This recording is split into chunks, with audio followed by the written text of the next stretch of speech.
Last class में हमने एक फॉर्मेट और कुछ एक दो क्वेश्चन हम लोगों ने क्वेश्चन भी रीड किए थे ना हमने, एक दो डेबिट क्रेडिट वाले। कौन कौन सा क्वेश्चन नंबर था?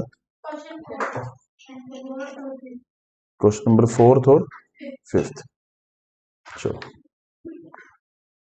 वैसे तो मैंने उसमें क्वेश्चन भी आपको करा था। किसी को कोई डाउट है भी पूछ लो, तो मैंने आपको पहले ही कहा था कि आने वाले सारे क्वेश्चनों का फंडामेंटल बेस है, सब इसी में ही रहना है। और मैंने आपको इसके अंदर स्पेसिफिकली कुछ पॉइंट लिखवाए थे। First point, second point, third point, certified uncertified और एक फोर्थ फॉर्मूला। ये चार ही पॉइंट है जो आपको कहीं ना कहीं से कुछ मिसिंग होके आएंगे, जिनको कैलकुलेट करना होगा। पूरे कॉन्टेक्ट का जो सबसे टिपिकल क्वेश्चन बोल सकते हैं, आप में एक अलग आना टॉपिक, बट फिर भी अभी तक के जो है वो थर्ड पॉइंट निकालने का एक क्वेश्चन है, वर्क अनसर्टिफाइड, जो हम लास्ट क्लास में डिस्कस ऑलरेडी कर चुके थे, याद है ना? 66.67% वाला 50% वो क्वेश्चन था। नोशनल प्रॉफिट ये हर एक क्वेश्चन के अंदर आएगा, ये फिक्स है, ये आना ही आना है आपको। डेप्रिसिएशन मोस्ट प्रोबेबली हर क्वेश्चन के अंदर आएगा, डेप्रिसिएशन वाला। मटेरियल वाला है, किसी में देंगे या नहीं देंगे, तो ये कॉमन है, ये फिक्स है, क्योंकि हमारे को आना ही आना है, किसी को प्रॉब्लम नहीं है ना? इसके बाद में हमारे पास अब जो क्वेश्चन है, क्वेश्चन को ध्यान से समझना है। ये क्वेश्चन वो क्वेश्चन है जो एक एक्सेप्शनल बेसिस पे दिए हुए हैं, टेक्निकल नहीं है, ठीक है? समझने की लॉजिक के लिए है, बट कभी कभी उठा के पेपर में डाल देते हैं क्वेश्चन। टेक्निकल पार्ट नहीं है, जो मैं अगले भी एटलीस्ट 2 क्वेश्चन आपको कराने वाला हूं। इसमें एक सेकंड, मैं क्वेश्चन और देख लूं फिर।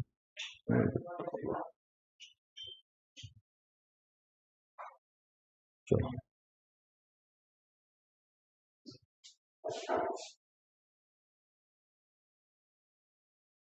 तो ये क्वेश्चन में गिवन है, क्वेश्चन नंबर 6। इस क्वेश्चन में कुछ भी नहीं करना है, प्लेन लैंग्वेज क्वेश्चन है, सिंपल, वेरी सिंपल क्वेश्चन। अभी तक हमने एक ही साल का क्वेश्चन किया, ऐसा पेपर में नहीं देते हैं क्वेश्चन, बट आपको क्वेश्चन बहुत इजी बट बहुत लेंथी देना हो, लेंथी क्वेश्चन है, अदरवाइज कुछ भी नहीं है। अभी तक हम एक ही साल का कॉन्टेक्ट कर रहे हैं, या तो साल में कॉन्ट्रैक्ट कंप्लीट हो जाएगा या इनकम्प्लीट होगा। बोले 18-19 में कॉन्ट्रैक्ट स्टार्ट किया, वहां किया, कंप्लीट नहीं हुआ। 19-20 चलाया, उसमें भी कंप्लीट नहीं हुआ। 20-21 में जाके कंप्लीट हुआ। तो इसका मतलब 3 साल के अकाउंट्स बनाने हैं, मतलब 3 कॉन्ट्रैक्ट अकाउंट बनाने हैं। जब बनाने 3 कॉन्ट्रैक्ट, जो भी हमने एक सीखा वो एक था, बट नो डाउट वहां पर टेक्निकल पार्ट ये था कि कुछ निकालना आ सकता है, जैसे डेप्शन बहुत मुश्किल पार्ट आ सकता है, या फिर वर्क अनसर्टिफाइड निकालना आ सकता है, कुछ भी निकाल, या कुछ निकालना नहीं आएगा। यहाँ सिर्फ बोलेगा एक कॉन्ट्रैक्ट अकाउंट बनाओ, जो उसमें क्लोजिंग रहेंगे वो अगले साल के ओपनिंग, फिर कॉन्ट्रैक्ट कंप्लीट करो, जो अगले साल के 2 साल क्लोजिंग अगले साल के ओपनिंग। और पहले 2 सालों में कॉन्ट्रैक्ट इनकम्प्लीट था, तो इसलिए क्रेडिट साइड में आ रहा था bye work certified, by work uncertified. और तीसरे साल में आगे कॉन्ट्रैक्ट कंप्लीट हो गया, तो वहां पर अब सर्टिफाइड अनसर्टिफाइड नहीं आएगा, वहां पर आएगा कॉन्ट्रैक्ट प्राइस, या फिर बाय कॉन्ट्रैक्ट, या फिर बाय कॉन्ट्रैक्ट प्राइस। तो बस उस पूरे कॉन्ट्रैक्ट को एक्सप्लेन करना है, जो हमने थ्योरेटिकली पहले समझा उसी को, बट लेंथी पार्ट, अदरवाइज करने के लिए कुछ भी नहीं है। लाइक एक बार मैं रीड करता हूं, देखो। Messrs Bansal construction company limited to के contract for ₹60 lakh expected to be completed in 3 years. The following particulars relating to the contract are available: material, debit wages, debit transport cost, debit other expense, work certified, uncertified, सब item दे रखी है।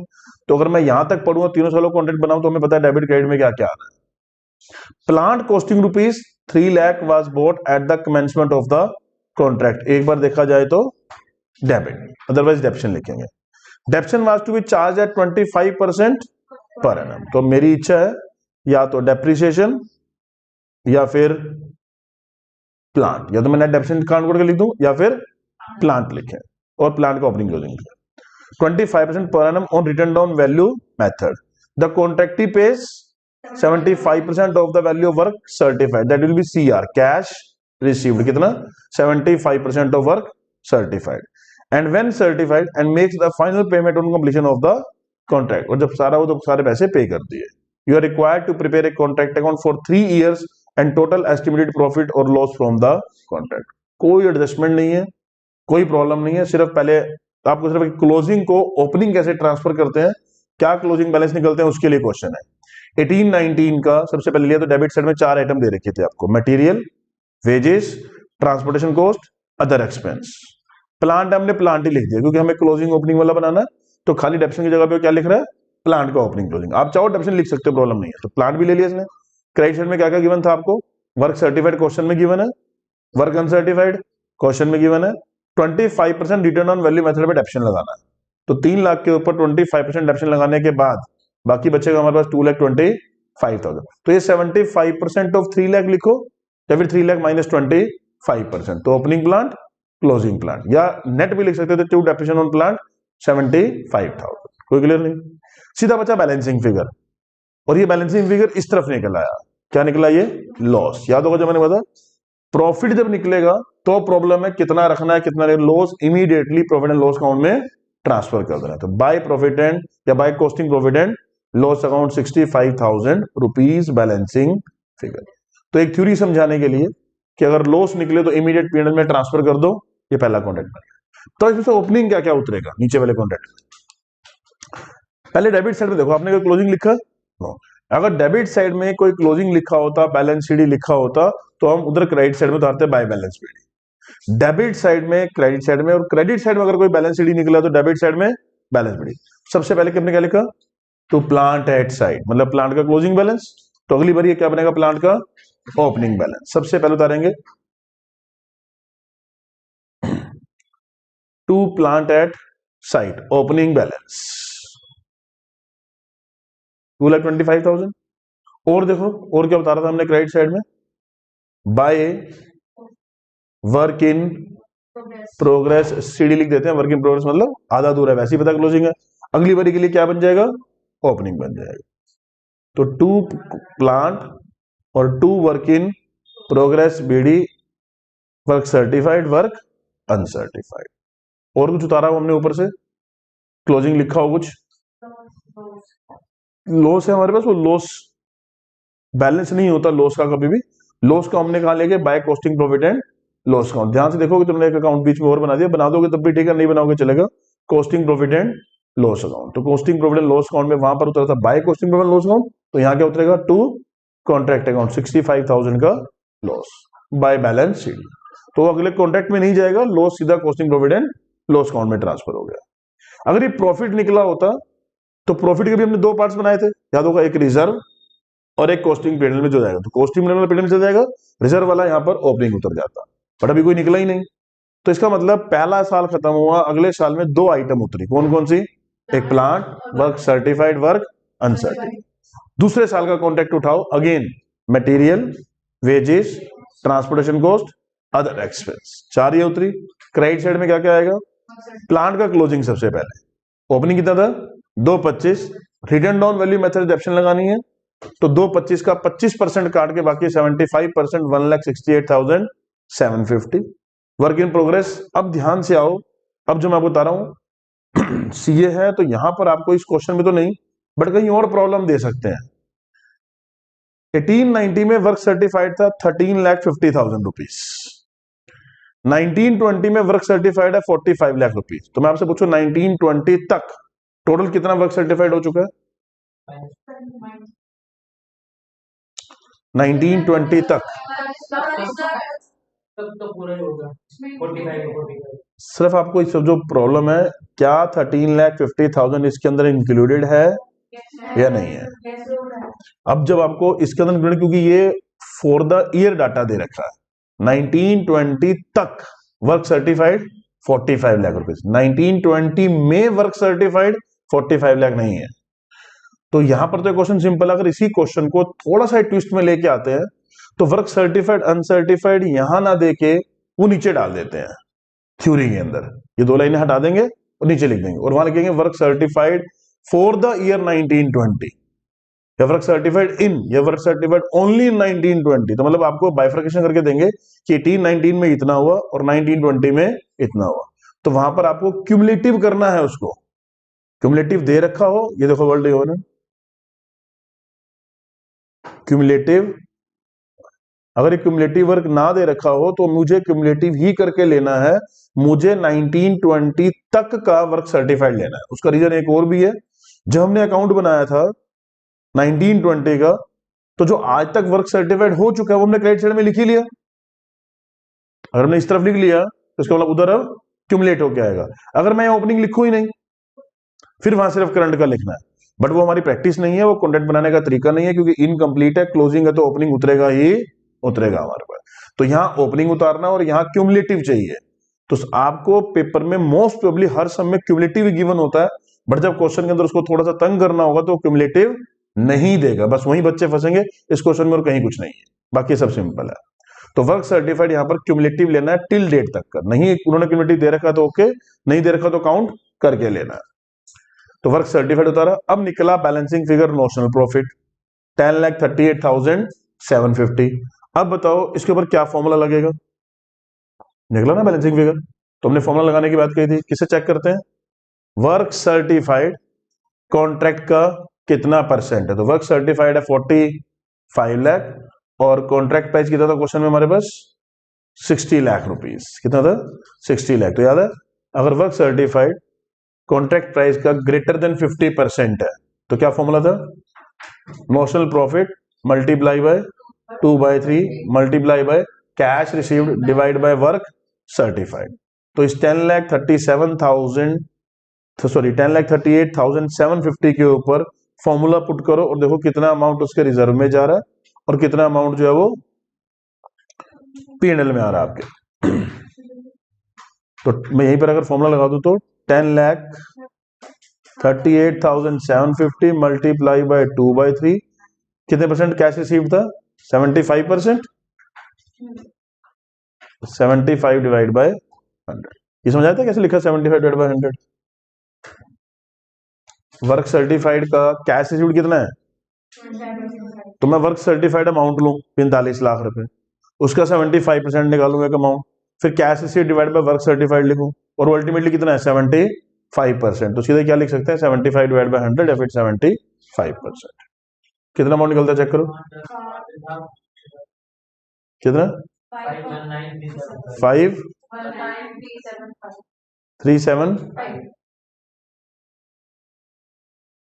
519,375 ये amount हमारे पास निकलता है। इसको यहीं छोड़ दो।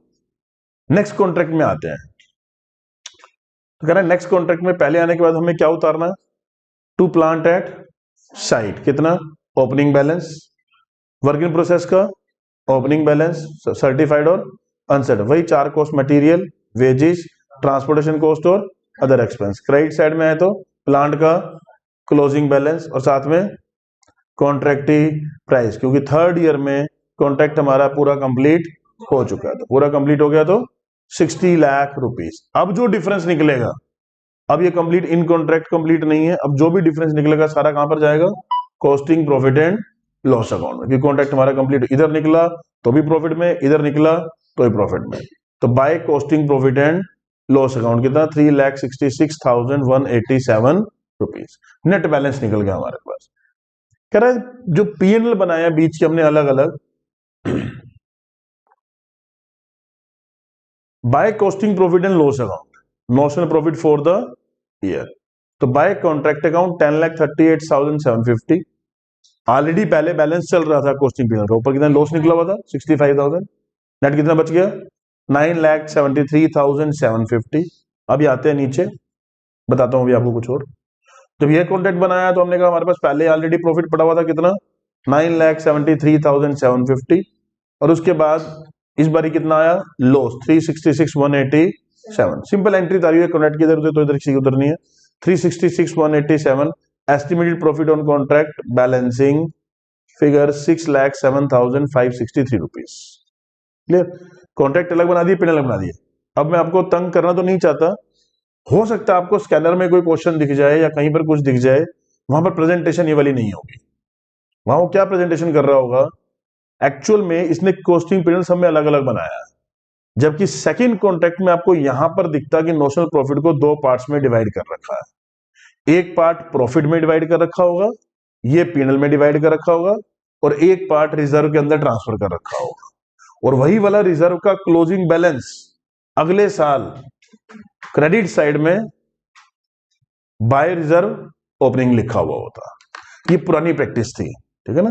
तो जब क्वेश्चन चेंज होते हैं, स्टडी मटेरियल चेंज होते हैं, कोई राइटर अपनी बुक चेंज करे ना करे, मैंने आपको पहले ही बोला है, कोई प्रेजेंटेशन में फर्क नहीं है, मतलब अल्टीमेटली इफेक्ट में फर्क नहीं है, बट जब इंस्टीट्यूट की प्रेजेंटेशन चेंज होती है और जहां भी हमारे पास, बार बार समझा रहा हूं आपको, जहां पर भी ऑप्शन आए, आपके पास किस चीज के ऑप्शन आए कि ये भी कर सकते हैं, ये भी कर सकते हैं, ये भी कर सकते हैं, किसी टीचर ने, किसी बुक ने जो भी पढ़ा रखा, जो भी बता रखा, 100% राइट, बट हम लोगों ने एग्जाम किसके देने हैं? सी इंस्टीट्यूट के। जब कोई चीज मैंडेटरी है तो सबके लिए सेम है, जब कोई रिकमेंडेड है तो रिकमेंडेड में हमारे पास ऑप्शन है, तो हमें वो ऑप्शन चूज करनी चाहिए जो कि हमारे सामने डेस्टिनेशन को सपोर्ट करती है। हमारा डेस्टिनेशन आईसीआई, तो अगर आईसीआई है तो इट मीन हमें उनकी डेस्टिनेशन को सोल्व करना, तो जो उनकी रिक्वायरमेंट है, रिक्वायरमेंट मतलब जो उनकी बुक्स के अंदर रिकमेंड कर रखा, आपको भी हमेशा वही फॉलो करना है। तो अगर किसी बुक में आपको पुराना लिखा हुआ मिल जाए, जैसे मैंने भी यहाँ पर निकाल दिया बैलेंस, तो हमने उसको कुछ किया तो है नहीं, तो कुछ करना चाहिए था ना उसका। तो अगर बाय चांस आपको किसी बुक में ऐसा दिख जाए, तो वो भी एक रिक्वायरमेंटरी पार्ट है कि यहाँ पर डाला हुआ है by costing profit and loss account ये वाला अमाउंट, और बाय रिजर्व बाकी बैलेंस अमाउंट ये वाला ट्रांसफर कर रखा है पीएनएल में, और बाकी रिजर्व को अगली बार वहां ले जाए, कोई फर्क नहीं पड़ेगा उससे। वो भी अल्टीमेटली अगले साल कहां पर जाएगा? अगर आप सोच के देखो, जो भी बचा हुआ अमाउंट होता है कुछ, उसको मैं यहां लिखता, फिर ये वाला नेट फर्क पड़ता है या यहां फर्क पड़ जाता, वो भी कहां जाता फिर? Costing PNL. तो अल्टीमेटली सेम का सेम रहना था भाई। तो इन्होंने कॉस्टिंग कॉन्ट्रैक्ट अकाउंट में इफेक्ट ना दिखा के डिफरेंस कहां ट्रांसफर कर दिया? Costing profit and loss account. अगर इसमें प्लांट एंड साइट ना लेकर सिर्फ डेप्रिसिएशन लो, कोई इशू नहीं है। तो बस नेक्स्ट नहीं, पहले साल में आप लेते सीधा 2 लाख 3 लाख है ना, 3 लाख लेते ना, 225 लेते, यहां लेते 2 depreciation on plant 75,000। Second year में 50% बच्चे या तो प्लांट पे डेप्रिसिएशन लेते ही नहीं, या भूल जाते, या लेते तो अभी भी 3 लाख के ऊपर 25%। दो बच्चे का दिख तो रहा नहीं आपको? रिटर्न नाम माइनस करके सोचो ना, बच्चे बेचारे चुन्नू मुन्नू होते हैं ना, बच्चे मन के सच्चे, जब तक आपको कुछ दिखेगा नहीं। लेकिन मैं कहता हूं अभी अभी घर जो, अभी आप थोड़े दिन बाद और पढ़ना, सर ये 75% कहां से आया, ऐसे बच्चे भी तो होंगे।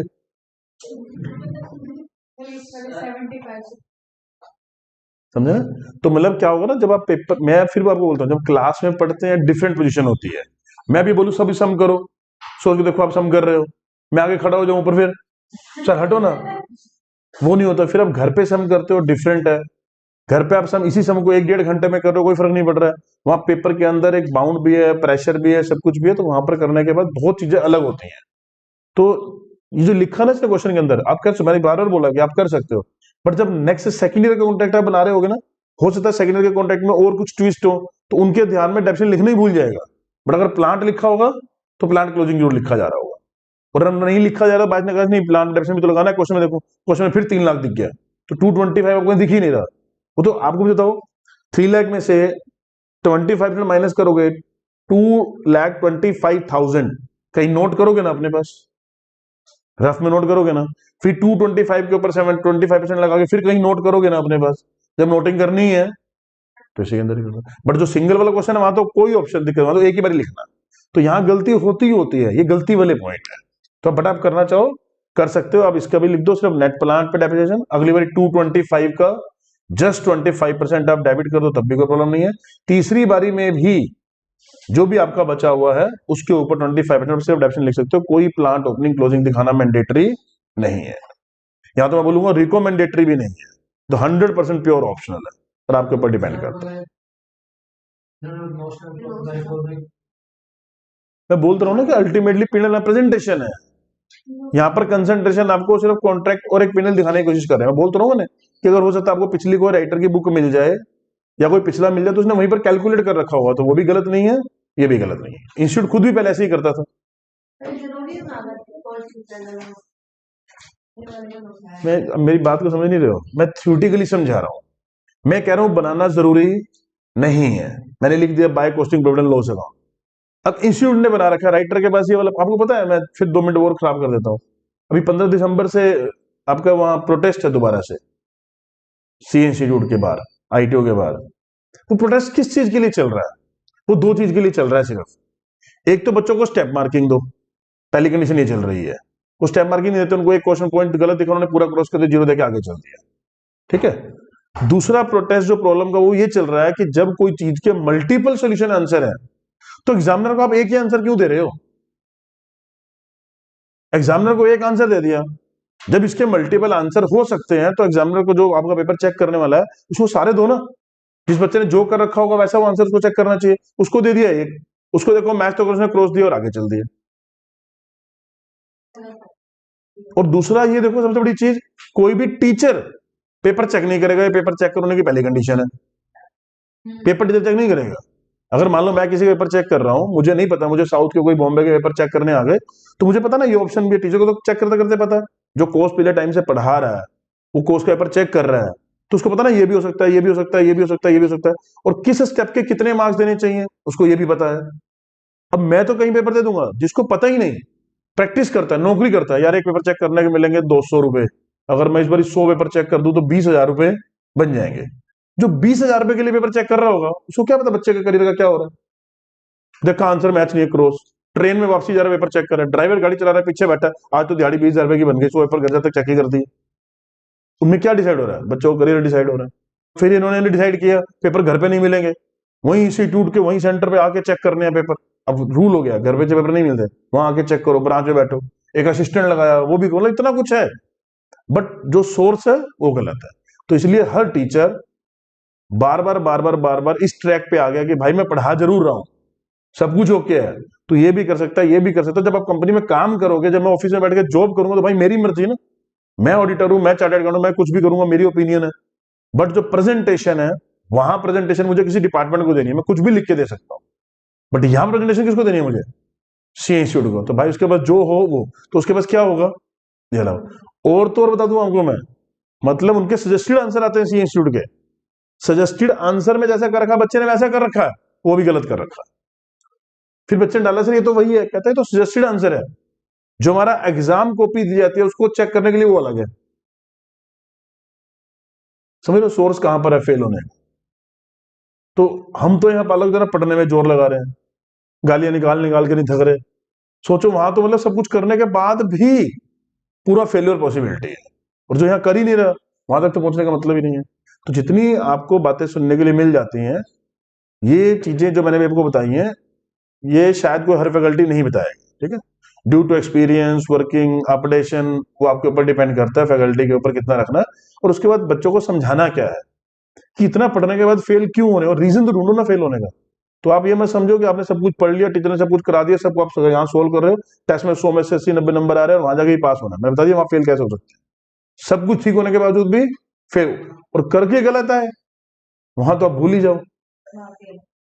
मैं तो बोल रहा हूँ थ्योरी में, मैंने अभी क्या बोला, थ्योरी में कोई नंबर है, आप बोलते आप बुक वाली थ्योरी लिख लोगे, मैं तो प्रैक्टिकल कह रहा हूँ, ऑप्शन है, यहां से करो चाहे वैसे करो तब भी आंसर सेम है, वो तब भी गलत कर रहे हैं। वहां थ्योरी तो आपकी एक वर्ड नहीं मिलता होगा, और आप अपना ही बना के लिखोगे, पता नहीं राम था, एक शाम था, एक मोहन था, पता नहीं क्या बना के लिखो, दूर दूर तक मैच नहीं होगा।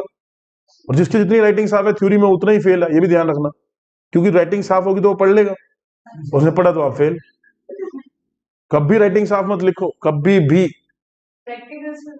प्रैक्टिकल में तो लिखना ही कुछ नहीं है, वहां तो बनाना है ना, थ्योरी के अंदर मतलब वो पढ़ ना पाए, बस ये समझ। अगर वो पढ़ लिया उसने, बड़ी जो लड़कियां तो पास होना बहुत मुश्किल है, सजा सजा के लिखते हैं बिल्कुल ऊपर इससे नीचे, कर्सिव राइटिंग बना बना के बिल्कुल ऐसा लिखो कि मतलब उसको भी चश्मा लगाना पड़ जाएगा भाई लिखा क्या है इसने। पहली 2 लाइनें वो समझ आनी चाहिए जो बुक के अंदर लिखी हुई है, उसके बाद 1-1.5 पेज भरा होना चाहिए, उसके अंदर नंबर 1, नंबर 2, नंबर 3 पॉइंट बने होने चाहिए। अगर कोई भी क्वेश्चन आप पढ़ रहे हो और उसमें हेडिंग से हैं, आपकी बुक में statement, heading as it is copy paste होना चाहिए अंदर। वो भाई साहब अगर आपको भी बुला लेना एक बार कि अपना पेपर पढ़ के सुना, तो आपको भी पढ़ना पड़े मैंने लिखा क्या हुआ है, पूरे नंबर मिलेंगे आपको। अगर कोई थ्योरी मैंने पढ़ाई तो बताऊंगा कि थ्योरी पेपर में लिखते कैसे, कैसे नंबर आते हैं, उसको पता ही नहीं ना, पहली बात तो उसको नहीं आता, लाइन कौन मिलाता है। अब मेरे को पेपर देते चेक करने के लिए तो मैं उसको लाइन मिलाता रहूंगा। पहली लाइन आपकी, पहली 2 लाइन वो होनी चाहिए जो आप एग्जैक्टली बताना चाहते हो, और पॉइंट के हेडिंग वही होने चाहिए जो बुक में लिखे हुए हैं, हेडिंग होना चाहिए, अंदर कुछ लिखा होना चाहिए। मैं किसी का कुछ नहीं कह सकता। मैं बोल रहा हूँ जब मैं थ्योरी, जो थ्योरी अगर मैंने पढ़ाई तो उसकी बता दूंगा, बट थ्योरी थ्योरी होती है, सब कुछ वही होता है। लॉ में कुछ अलग लॉजिक है, लॉ लिखने की थ्योरी कुछ अलग है। लॉ में एग्जामिनर कुछ अलग लाइन ढूंढ रहा होता है, वो उसने वो लाइन ढूंढनी है कि ये 3 पॉइंट मुझे दिख गए, टिक करो नंबर, तो आगे चल दो। 3 पॉइंट नहीं दिखे, क्रॉस करो, आगे दो। आपका सारा पेपर ऑलमोस्ट केस स्टडी आता है, केस, सेक्शन, कंक्लूजन, उसको 3 पॉइंट चाहिए। केस फैक्ट में कुछ भी लिखो, कुछ भी लिखो, उसको देखना है सेक्शन और कंक्लूजन। एज पर सेक्शन ये, कंक्लूजन आपका क्या निकल रहा है, दैट्स ऑल। उसको कुछ नहीं चाहिए उसमें से, जो मर्जी कहानी बना के लिखते रहो। तो बोलो कि जो जो पेपर जैसे जैसे पढ़ते हैं फिर समझ आता है कि हमें उसको, मैं बार बार आपको जो समझाने की कोशिश कर रहा हूं ना, डायरेक्टली इनडायरेक्टली आप अंडरस्टैंड करो। बहुत कुछ पढ़ने के बाद भी आप फेल हो, वो बहुत सारे रीजन है, वो तो आगे हैं। अभी तो हम सिर्फ पढ़ाई पढ़ाई कर रहे हैं। आप तो जो बच्चे बहुत पढ़ते हैं, 2-3 अटेम्प्ट में अगर फेल होते हैं तो फ्रस्ट्रेटेड हो जाते हैं कि मैं करूं क्या, मुझे यही समझ नहीं आ रहा।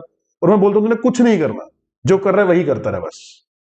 क्योंकि वो लक है ना, वो कभी पेपर कैसे चेक हो रहा है, कभी पेपर कैसे चेक हो रहा है। अब जो वो लिख के क्या आ रहा है, जो वो पेपर मंगवाता है तो दिखाते हैं भाई तूने लिखा तो इतना सारा, अब हेडिंग है 6, तूने लिखे 8, और हेडिंग जो है वो नहीं लिखे, तूने दूसरे लिखे, मैच ही नहीं हो रहे, कोई चेक ही नहीं करेगा। तो मतलब थ्योरी भी कैसे लर्न करनी है उसका अपना तरीका है। चलो, तो ये प्रेजेंटेशन आप कैसी भी दो, बट मैंने आपको फिर एक लाइन कंक्लूजन बता दी है। अगर कहीं आपको लगे ऑप्शन है तो रिकमेंडेशन है, तो रिकमेंडेड वही है जो स्टडी मटेरियल फॉलो कर रहा है।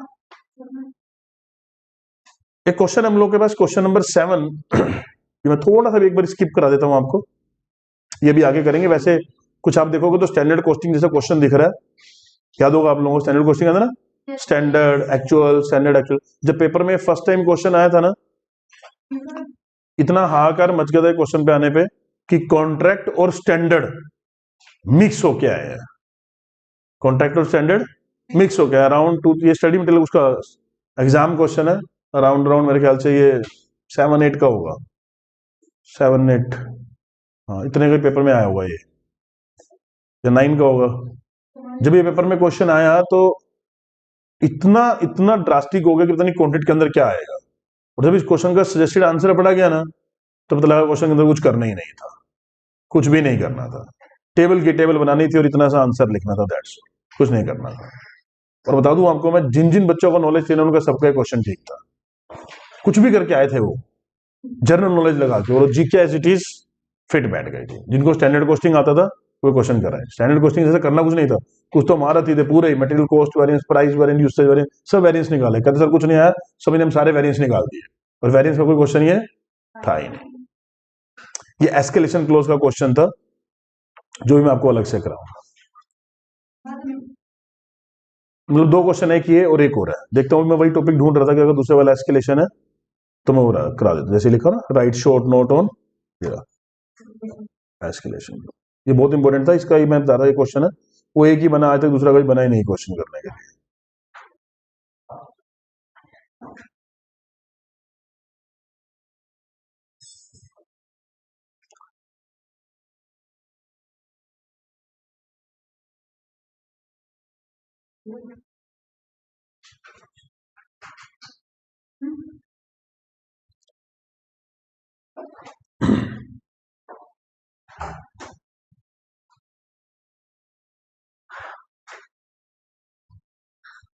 एक और टॉपिक है, मैं आपको बता देता हूँ पहले, फिर उसके बाद एस्केलेशन 2 कर लेंगे। देखो ऐसे वाले क्वेश्चन अब जितने आएंगे ना, अब किसी क्वेश्चन में कुछ नया नहीं आएगा। 1 2 4 5 स्कैनर के अगर आप जाके बोलो, जितने क्वेश्चन दे रखे हैं, अगर आप सोल्व करना चाहो तो किसी भी क्वेश्चन पे बस खोलना, रैंडम हाथ लगाना, और क्वेश्चन पढ़ के पहले डेबिट क्रेडिट लगा लेना। नीचे एडजस्टमेंट का एक पैराग्राफ दे रखा होगा, उसके अंदर या तो depreciation, work certified, work uncertified, cash receipt दे रखा होगा। 99.99 to 100% सारे क्वेश्चन सेम है, किसी भी क्वेश्चन में कुछ चेंज नहीं है। अब जो वेरिएशन आएगा, 2 पॉइंट आपके पास और आ गए इस क्वेश्चन के अंदर। एक हमने नॉर्मल कर लिया, अगर कंप्लीट और इनकम्प्लीट कॉन्ट्रैक्ट का क्वेश्चन हो और हमें नोशनल प्रॉफिट कैलकुलेट करना हो। इसके बाद जो सेकंड पोर्शन हमारे पास आता है, एस्टिमेटेड कॉन्ट्रैक्ट का आता है। किसका आता है? Estimated contract. एस्टिमेटेड कॉन्ट्रैक्ट के अंदर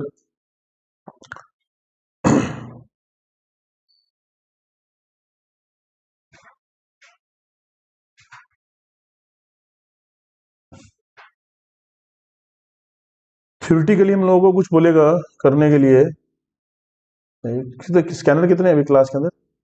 एक, और किसके पास है? दो, और किसके पास है? किसी और के पास है? दो ही है।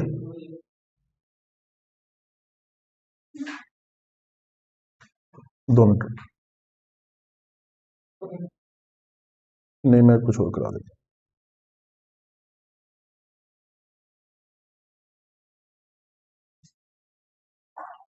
और है हमारे पास, ठीक है। इस चैप्टर के ना मैं आपको अलग से भी नोट्स दूंगा, वो भी करना। पहले स्कैनर में से, मतलब नेक्स्ट क्लास में स्कैनर सारे लेके आना। अगर स्कैनर में से नहीं बना ना तो फिर मैं अलग से क्वेश्चन दे दूंगा करने के लिए।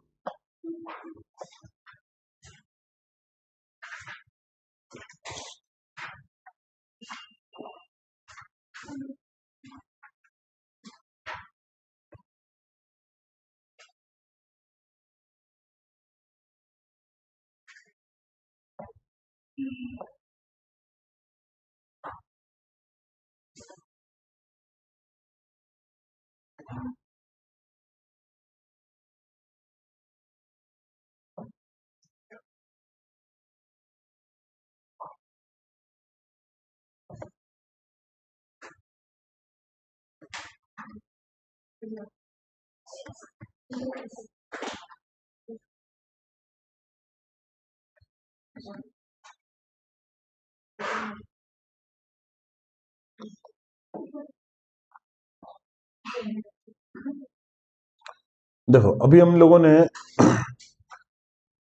जो फॉर्मूले किए थे वो किए थे अगर हमने कॉन्ट्रैक्ट शुरू किया और कॉन्ट्रैक्ट कंप्लीट नहीं हुआ। अगर कॉन्ट्रैक्ट कंप्लीट नहीं हुआ तो हम लोगों ने 4 फॉर्मूले कर लिए थे कि लेस देन 25% हो, 25% से ऊपर बट 50% नहीं है, या फिर 50% या उससे ज्यादा है बट फुल्ली कंप्लीट नहीं है। इसी कॉन्ट्रैक्ट अकाउंट में एक और कंसेप्ट है, contract which are almost complete. तो यहां पर लिखने के लिए थ्योरेटिकली तो ये ऑलमोस्ट कंप्लीट है। अब ऑलमोस्ट का मतलब 95% है, 98% है, 90% है, हमें नहीं मालूम। वो ये कहना चाहता है कि जस्ट थोड़ा सा अगर और काम कर दें तो कॉन्ट्रैक्ट कंप्लीट ही हो जाएगा। तो कह रहा है कि जब आपका कॉन्ट्रैक्ट इनकम्प्लीट है, हम एक बैलेंसिंग फिगर निकाल रहे हैं, नोशनल प्रॉफिट। उस नोशनल प्रॉफिट के ऊपर हम एक फॉर्मूला लगा के डिसाइड करते हैं कि कितना अमाउंट पीएनएल में आएगा और कितना अमाउंट रिजर्व में जाएगा। यही करते थे। एक बार इसे आप दोबारा से देख लो, जो मैंने फॉर्मेट कराया था। अब जो क्वेश्चन में आने वाला पहले वो समझ आना चाहिए आपको। तो कह रहे हैं कि इस नोशनल प्रॉफिट में से कितना अमाउंट पीएनएल में जाना चाहिए और कितना रिजर्व में। यही करने के लिए ये अमाउंट बेसिकली निकालने के लिए फिर हमने फॉर्मूले किए थे, ये वाले फॉर्मूले किए थे। अब कह रहा है क्वेश्चन तो अभी भी यही वाला ही है, सेम। यहां तक हम अभी भी पहुंचेंगे टू नोशनल प्रॉफिट तक। बट कह रहा है कॉन्ट्रैक्ट में मुझे एक इंफॉर्मेशन और भी गिवन है कि मैं अगर इतना मटेरियल और लगा दूं, इतनी लेबर और लगा दूं, इतने एक्सपेंस और लगा दूं, तो मेरा कॉन्ट्रैक्ट कंप्लीट भी हो जाएगा। तो कह रहे फिर क्या करें। इसका मतलब कुछ खर्चा हम कर चुके हैं, मेजर पार्ट थोड़ा थोड़ा और है, वो हम एस्टिमेट लगा सकते हैं, एस्टिमेट खर्चा और लगा सकते हैं, तो मेरा कॉन्ट्रैक्ट कंप्लीट ही हो जाएगा। तो कह रहा है जो कॉन्ट्रैक्ट आपने बना रखा था उसको बना के रखो, इस बैलेंसिंग फिगर को निकाल के रखो। जो बैलेंस वाला के ऊपर आप नोशनल प्रॉफिट के ऊपर पहले फॉर्मूला लगा रहे थे, अब आपको वो फॉर्मूला नहीं लगाना। अब क्या करना है फिर, बोले एक और कॉन्ट्रैक्ट अकाउंट बनाओ कंप्लीटेड बेसिस पे। किस बेसिस पे? Completed basis. इतना खर्चा हो चुका प्लस जो और होना है, इतनी लेबर लग चुकी है प्लस और लगनी है, इतना एक्सपेंस हो चुका प्लस और लगना है। मान के चलते अगर हम इस कॉन्ट्रैक्ट को कंप्लीट ही कर लेते तो क्या होता। तो आपने देखा सारा कॉन्ट्रैक्ट कंप्लीट। अब क्रेडिट साइड में वर्क सर्टिफाइड अनसर्टिफाइड तो आएगा नहीं, क्या आएगा? बाय कॉन्ट्रैक्ट प्राइस, क्योंकि कॉन्ट्रैक्ट कंप्लीट हो गया। उसका जो डिफरेंस निकलेगा ना, उसका नाम होगा एस्टिमेटेड प्रॉफिट। क्या होगा? एस्टिमेटेड। मैंने भी दिखाया नहीं कुछ भी, दिमाग में एक बारी सोच के देखो। 2 कॉन्ट्रैक्ट अकाउंट बन गए आपके पास। पहला कॉन्ट्रैक्ट अकाउंट ये वाला, इसका बैलेंसिंग फिगर भी वही निकला पड़ा है।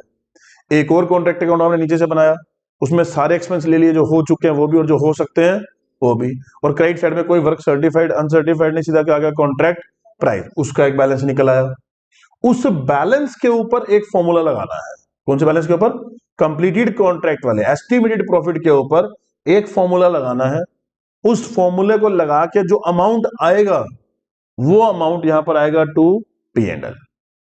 तो क्या अल्टरनेट किया हमने, जो डायरेक्टली इसी नोशनल प्रॉफिट के ऊपर फॉर्मूला लगा के हम लोग अमाउंट निकाल लेते थे P&L का, अब उस एक छोटे से फॉर्मूले की जगह पे क्या करना पड़ेगा, एक नया कॉन्ट्रैक्ट बनाना पड़ेगा, उसका बैलेंस निकालना पड़ेगा, उसके बैलेंस के ऊपर एक फॉर्मूला लगाएंगे और जो वैल्यू आएगी वो वैल्यू आके यहां पर लिख देंगे। क्लियर हो गया? थ्योरेटिकली मुझे करना क्या है अब, तो कह रहा है कि वो पूरा बड़ा सम करने की बजाय वो बड़ा सम आपका ये है जो मैं अभी नेक्स्ट मैंने आगे की और छोड़ दिया कि अभी करते हैं। ये नेक्स्ट सम जो आपको मैंने भी सारा बताया वो ये है, ऐसा सम है वो, लाइक 4 क्वेश्चन है, RST कंस्ट्रक्शन। देख रहे हो क्या लिखा हुआ नीचे, 1 अप्रैल 20 से लेकर 31 मार्च तक कर चुके हैं, अगर इतना काम और कर दें तो कॉन्ट्रैक्ट कंप्लीट हो जाता है। तो मतलब सम तो मेरा वही है, इस वाले का सारी फिगर, कुछ मुश्किल नहीं है, इस वाले की सारी फिगर लिख के मेरे को बैलेंस के ऊपर 1/3 2/3 वाले फॉर्मूले की बजाय इन दोनों को क्यूमुलेटिव लेके इनका नया कॉन्ट्रैक्ट अकाउंट बना के उसका बैलेंस निकाल के उसके ऊपर एक फॉर्मूला लगाना है, जो अमाउंट निकलेगा वो आके अपने कॉन्ट्रैक्ट अकाउंट में लिख देना है। तो डबल क्वेश्चन हो गया ना, अब फॉर्मूला इसकी बजाय वो वाला लगाना और क्वेश्चन डबल हो गया। तो मैंने बोला था जो यहां से आगे स्टेप है नेक्स्ट, वो ये उसी को समझ आएगा जिसको पहले पिछला आता है, जिसको पिछले नहीं आता ये तो आप भूल ही जाओ। तो कुछ है नहीं, क्वेश्चन सिंपल है, सिर्फ एक ये थ्योरेटिकली पता होना चाहिए मुझे करना क्या है। अब क्वेश्चन तो हम यहीं से करेंगे, बट जब हम एस्टिमेटेड वाला कॉन्ट्रैक्ट अकाउंट नए वाला बना लेंगे कंप्लीट वाला, उसके बैलेंस के ऊपर जो फॉर्मूला लगाएंगे वो कौन सा फॉर्मूला होगा, वो ये फॉर्मूले होंगे। 4 फॉर्मूले हम लोगों को दे रखे हैं, कौन से प्रॉफिट के ऊपर, contract which are almost complete. पहले तो समझ लो ऑलमोस्ट कंप्लीट की कोई डेफिनेशन नहीं है। जनरली बोला जाता है अगर कॉन्ट्रैक्ट 90% से ज्यादा कंप्लीट हो चुका हो तो आपको ये वाला रूल फॉलो कर लेना चाहिए। क्लियर?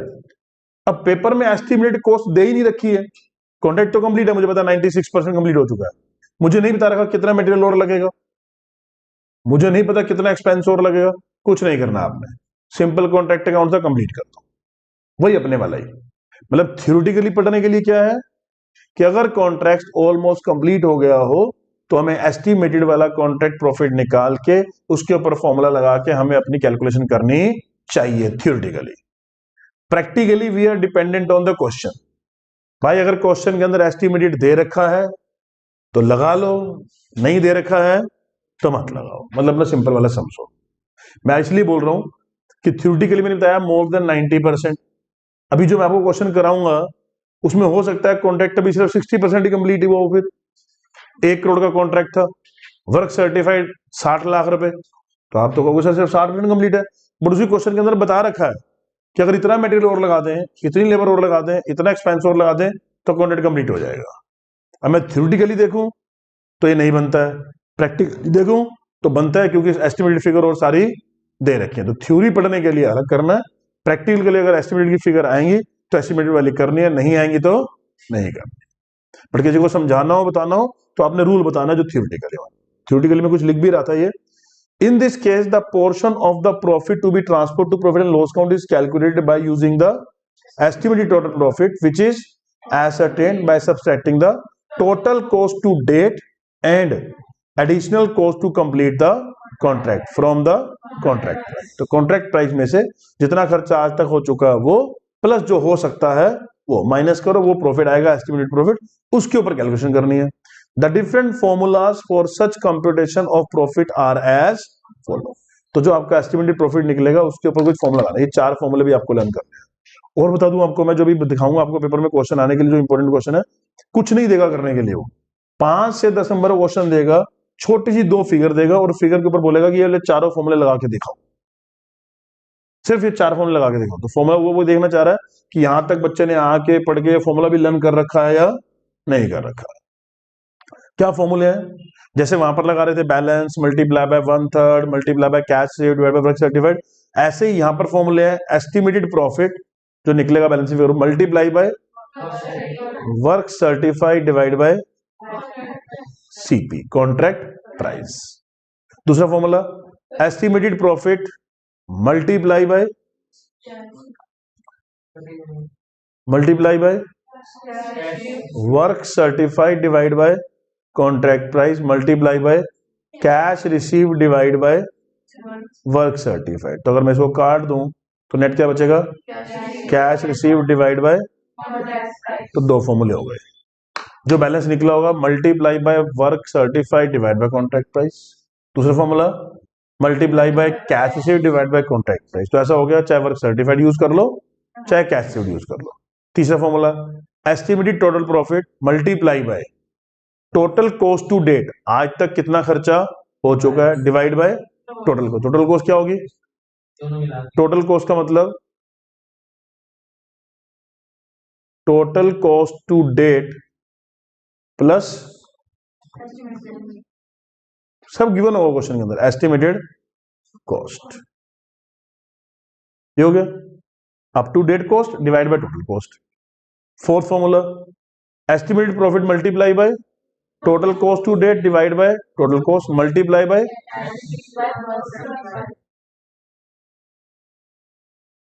ठीक है। अब ध्यान से देखोगे तो इन फॉर्मूलों को लर्न करने के दो तीन तरीके हैं। एक तरीका तो ये है, तीन बना लो फॉर्मूले। तीन का मतलब ये like estimated profit multiply by work certified divide by contract price multiply by cash receive divide by contract price. तीसरा टोटल कॉस्ट वाला फॉर्मूला जो है cost to date divide by work.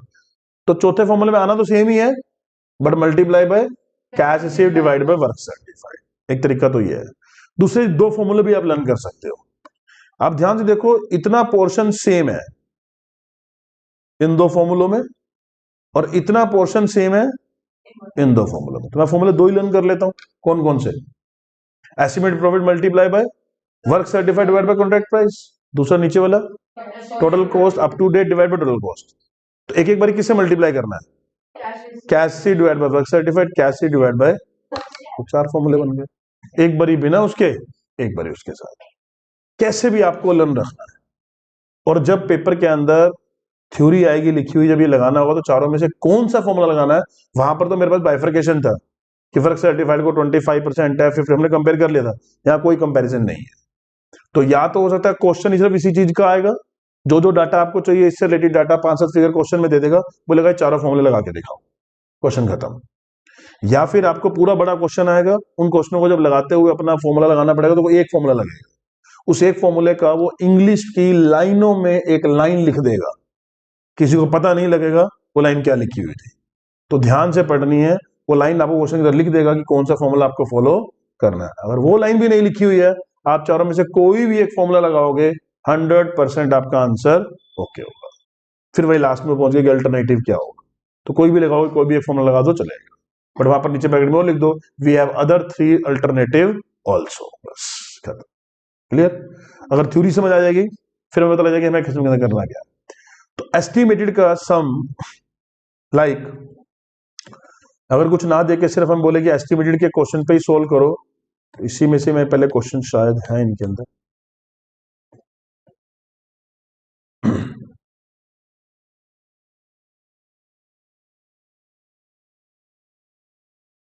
Escalation भी यहीं से करा देता हूँ, यही भेज दूंगा, इसी में से कर लेना। 6 क्वेश्चन दे रखे हैं।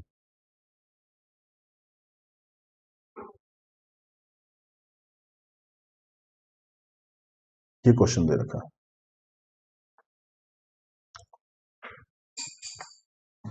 ये वाला क्वेश्चन है एक।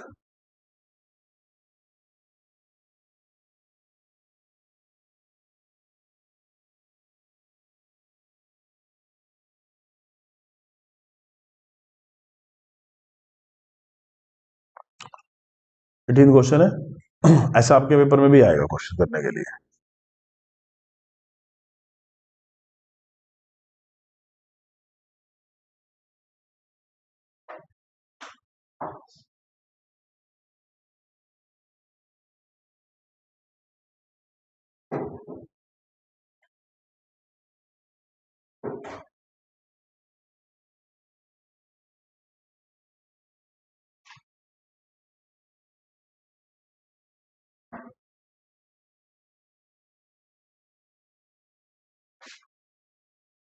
मैं इसलिए कर रहा हूँ कि ये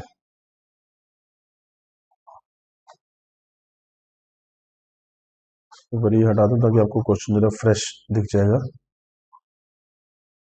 पहले किया हुआ नहीं दिखेगा।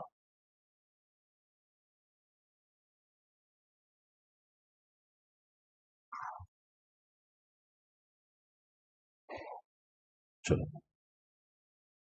ये पहले आपके स्टडी मटेरियल में थे क्वेश्चन ये वाले, बट उन्होंने रिमूव कर दिए तो स्कैन में से कर लें।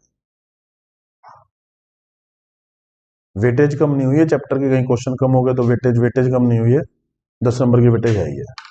तो वैसे क्वेश्चन आएगा एक सिंपल सा, क्वेश्चन में कुछ है नहीं करने के लिए, बट वो 4 फॉर्मूले कैसे अप्लाई करने हैं उसके लिए बता रहा है। ए company of builders took a multi storied structure of ₹40 lakh, estimated the cost to be 36 lakh. क्या मतलब हुआ? A company of builders took a multi-storied structure of ₹40 lakh, estimated cost to be 36,80,000 rupees। किनको लग रहा है कि 36,80,000 रुपये हमारी टोटल कॉस्ट आएगी इसके ऊपर, और 40 लाख रुपए का पूरा कॉन्ट्रैक्ट में लिया। Eight the end of the year the company had received 14,40,000 being 90% of the work certified. क्या गिवन है ये गिवन है कैश रिसीव्ड। तो वर्क सर्टिफाइड कितना है? वर्क सर्टिफाइड कितना है? 90%। ये जो कोस्ट है ये 90। अच्छा सॉरी, इंग्लिश पढ़नी है भाई मेरे। वर्क सर्टिफाइड कितना है?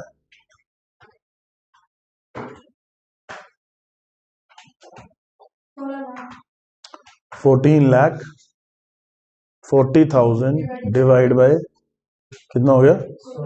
मैंने आपको पहले ही बोला था, अगर आपको याद हो, कि वर्क सर्टिफाइड और कैश रिसीव्ड, ये लाइन बहुत केयरफुली पढ़ना। कई बार वर्क सर्टिफाइड दे रखा होगा, परसेंटेज मल्टीप्लाई करके कैश रिसीव्ड निकालना होगा, ट्विस्ट डालने के लिए कैश रिसीव्ड दे देगा, वर्क सर्टिफाइड गायब कर देगा, और बच्चों को तब भी नहीं पता था। आधे ज्यादा बच्चे जिनकी इंग्लिश बड़ी स्ट्रॉन्ग होती है वो क्या करते हैं, 14,40,000 मल्टीप्लाई बाय 90%। सर देखना आंसर मैच ही नहीं हो रहा, निकला ही नहीं सर वो बाकी जो क्वेश्चन ठीक है, जब वो वर्क सर्टिफाइड करता है ना, बस उसमें दिक्कत आ जाती है। तो उसमें दिक्कत वर्क सर्टिफाइड में नहीं है, इंग्लिश रीड करने के अंदर है ना। अब जो नहीं रीड कर रहा फटाफट पड़ेगा तो ये लगेगा, क्योंकि 10 क्वेश्चन जो हमने किए वो 10 क्वेश्चन सारे के सारे ऐसे थे जहां पर आपने कहीं पर कुछ भी नहीं करना था, मतलब नॉर्मल वर्क सर्टिफाइड दे रखा था, कैश रिसीव निकाले जा रहे हैं। एक क्वेश्चन से उल्टा दे दिया, कैश रिसीव दे रखा था, वर्क सर्टिफाइड कैलकुलेट करो। मैंने आपको पहले ही बोला सिर्फ इंग्लिश का गेम है, नथिंग एल्स। तो 14,40,000 being 90% of the work certified, work done but not certified 40,000। तो वर्क अनसर्टिफाइड गिवन है, कोई प्रॉब्लम नहीं है, वर्क अनसर्टिफाइड। फॉलोइंग एक्सपेंडिचर वर इनकर्ड, आज तक क्या खर्चे हो चुके हैं? मटेरियल मतलब डेबिट, लेबर मतलब डेबिट, प्लांट मतलब डेबिट, बट प्लांट के ऊपर डेबिशन लगा के क्रेडिट भी लिखना है। Material costing ₹20,000 were damaged, plant is considering as having depreciated at 25%. Prepare contract account and show all the possible figures that can reasonably be credited to profit and loss account। तो P&L में कितना amount लेके जाओगे? तो हमने पहले बनाया contract account, material, labour, depreciation कितनी? बोले आपके पास प्लांट है तो प्लांट के ऊपर 80,000 रुपए के ऊपर 25%, 20,000 रुपए सिर्फ क्या लगा दी? डेप्रिसिएशन। क्रेडिट साइड में गए तो bye work in process account, work certified कितना दे रखा था? 16 लाख निकाल लिया था हमने, 16 लाख रुपए। अनसर्टिफाइड 40,000 रुपए। ये by costing profit loss account किस चीज का? By material damage. याद है मैंने क्या बताया था? जब जब मटेरियल आ रहा है डेबिट, जब जब कम हो रहा है क्रेडिट। तो डैमेज हो गया खत्म, मतलब क्रेडिट। अगर ये बेचा होता तो बाय सेल लिखते, और सेल होने पे कुछ ना कुछ प्रॉफिट और लॉस भी हुआ होता, तो टू प्रॉफिट और बाय लॉस। मान लो डैमेज हो गया, फिर लॉस ही है, चाहे बाय लॉस लिख लो चाहे बाय डैमेज लिख लो। उसने क्या लिख दिया? By costing profit and loss account, P&L में ट्रांसफर कर दिया। अब बाय मटेरियल डैमेज लिख लेना, बाय लॉस ऑन डैमेज लिख लेना, by loss on material damage, कुछ भी वर्ड लिखना। कितना? 20,000 रुपए। बैलेंसिंग फिगर निकला 2,40,000 रुपए। अगर ये सम नॉर्मल होता तो इस 2,40,000 रुपए के ऊपर मुझे एक फॉर्मूला लगाना था। वही 25%, 50% चेक करके। वर्क सर्टिफाइड कितना है कॉन्ट्रैक्ट प्राइस का, चेक करो। वर्क सर्टिफाइड कॉन्ट्रैक्ट प्राइस का कितने परसेंट है? कॉन्ट्रैक्ट प्राइस का वहीं से चेक करते हैं ना, 25%, 50%। अभी तो फॉर्मूला लगाना है 1/3 2/3 वाला।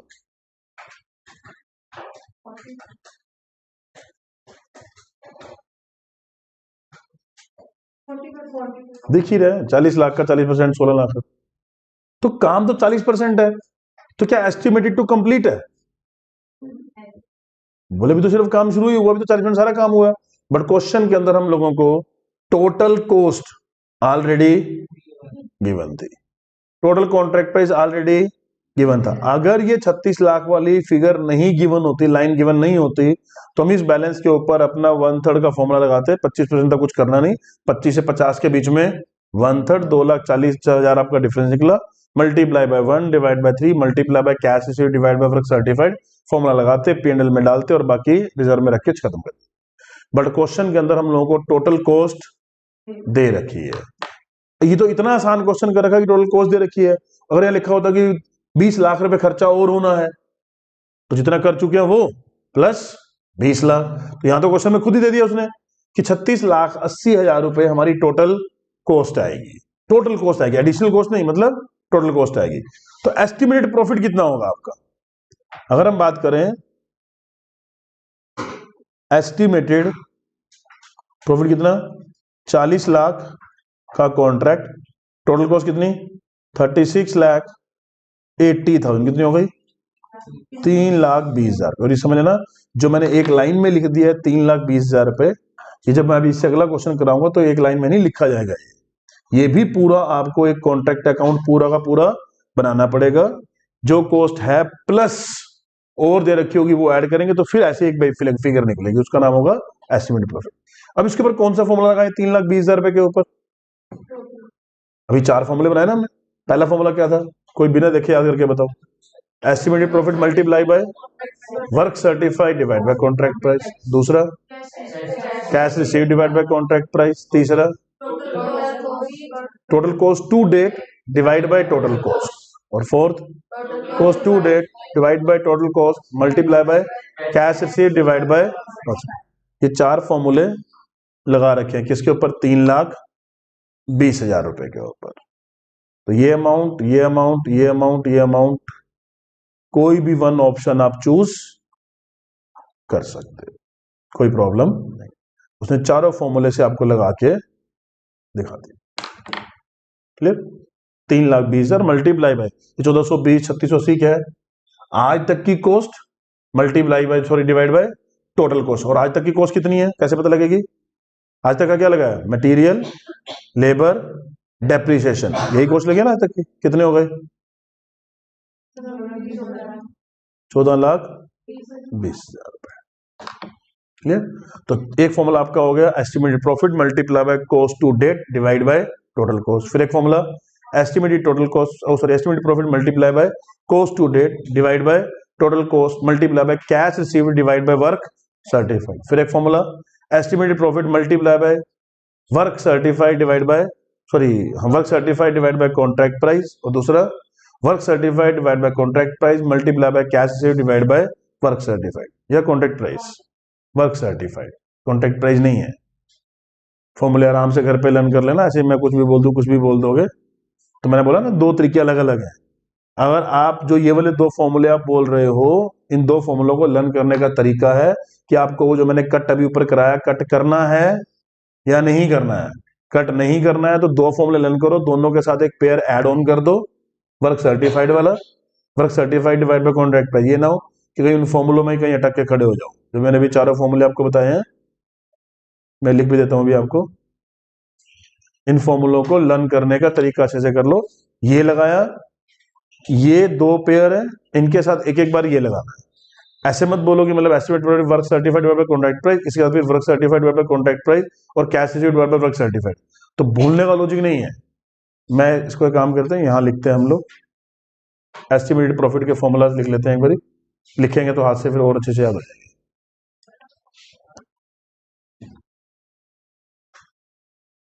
formulas for estimated profit. पहला formula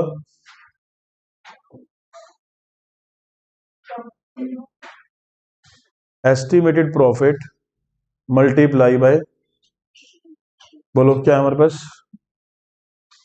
estimated profit multiply by first formula बोलो, किसको याद हो?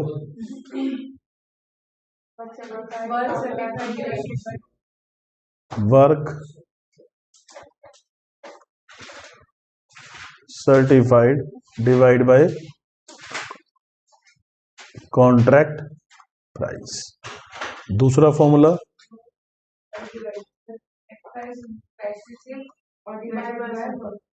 Estimated profit multiply by work certified. और कुछ नहीं आएगा तो 5 नंबर में सिर्फ फॉर्मूले पूछ लेगा, फिगर भी नहीं देगा, खाली फॉर्मूले लिख दो, ऐसा भी आ सकता है। Work certified divide by contract price multiply by cash received divide bye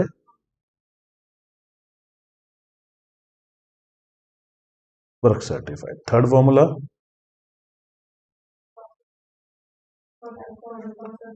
estimated profit multiply by, ऐसा बोल सकते हो कॉस्ट टू डेट लिख लो, टोटल वर्ड से कंफ्यूज मत हो, cost to date divide by total cost. और फोर्थ फॉर्मूला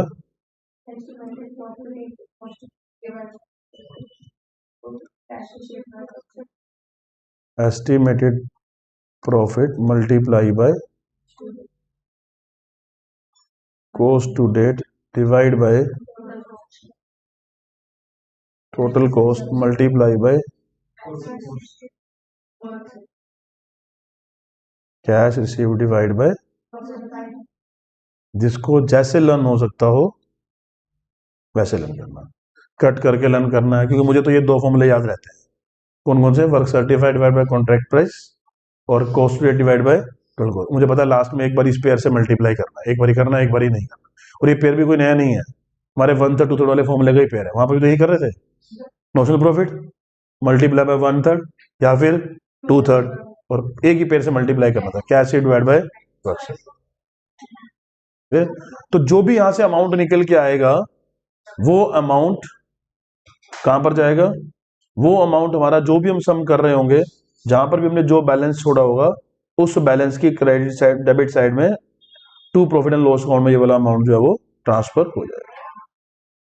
इस नोशनल प्रॉफिट को अगर 2 पार्ट्स में डिवाइड करोगे तो एक आंसर यहां से लेना है और बाकी रिजर्व में पड़ा है। क्लियर?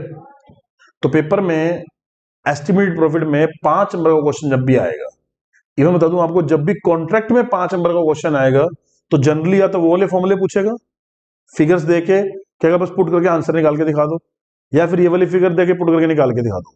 नहीं पूछेगा तो थ्योरेटिकली आपसे वो फॉर्मूले पूछेगा, बट वो क्वेश्चन थ्योरेटिकली नहीं होगा। याद रखना, जब भी कोई फॉर्मूला पूछा जाता है तो वो प्रैक्टिकली होता है, थ्योरेटिकली नहीं होता है। What are the provisions for transfer to profit and loss account, तो इसका मतलब फॉर्मूले ही पूछ रहा है, तो फॉर्मूले के पूरे नंबर आपको 5 में से 5 नंबर मिलेंगे, वो थ्योरी नहीं है।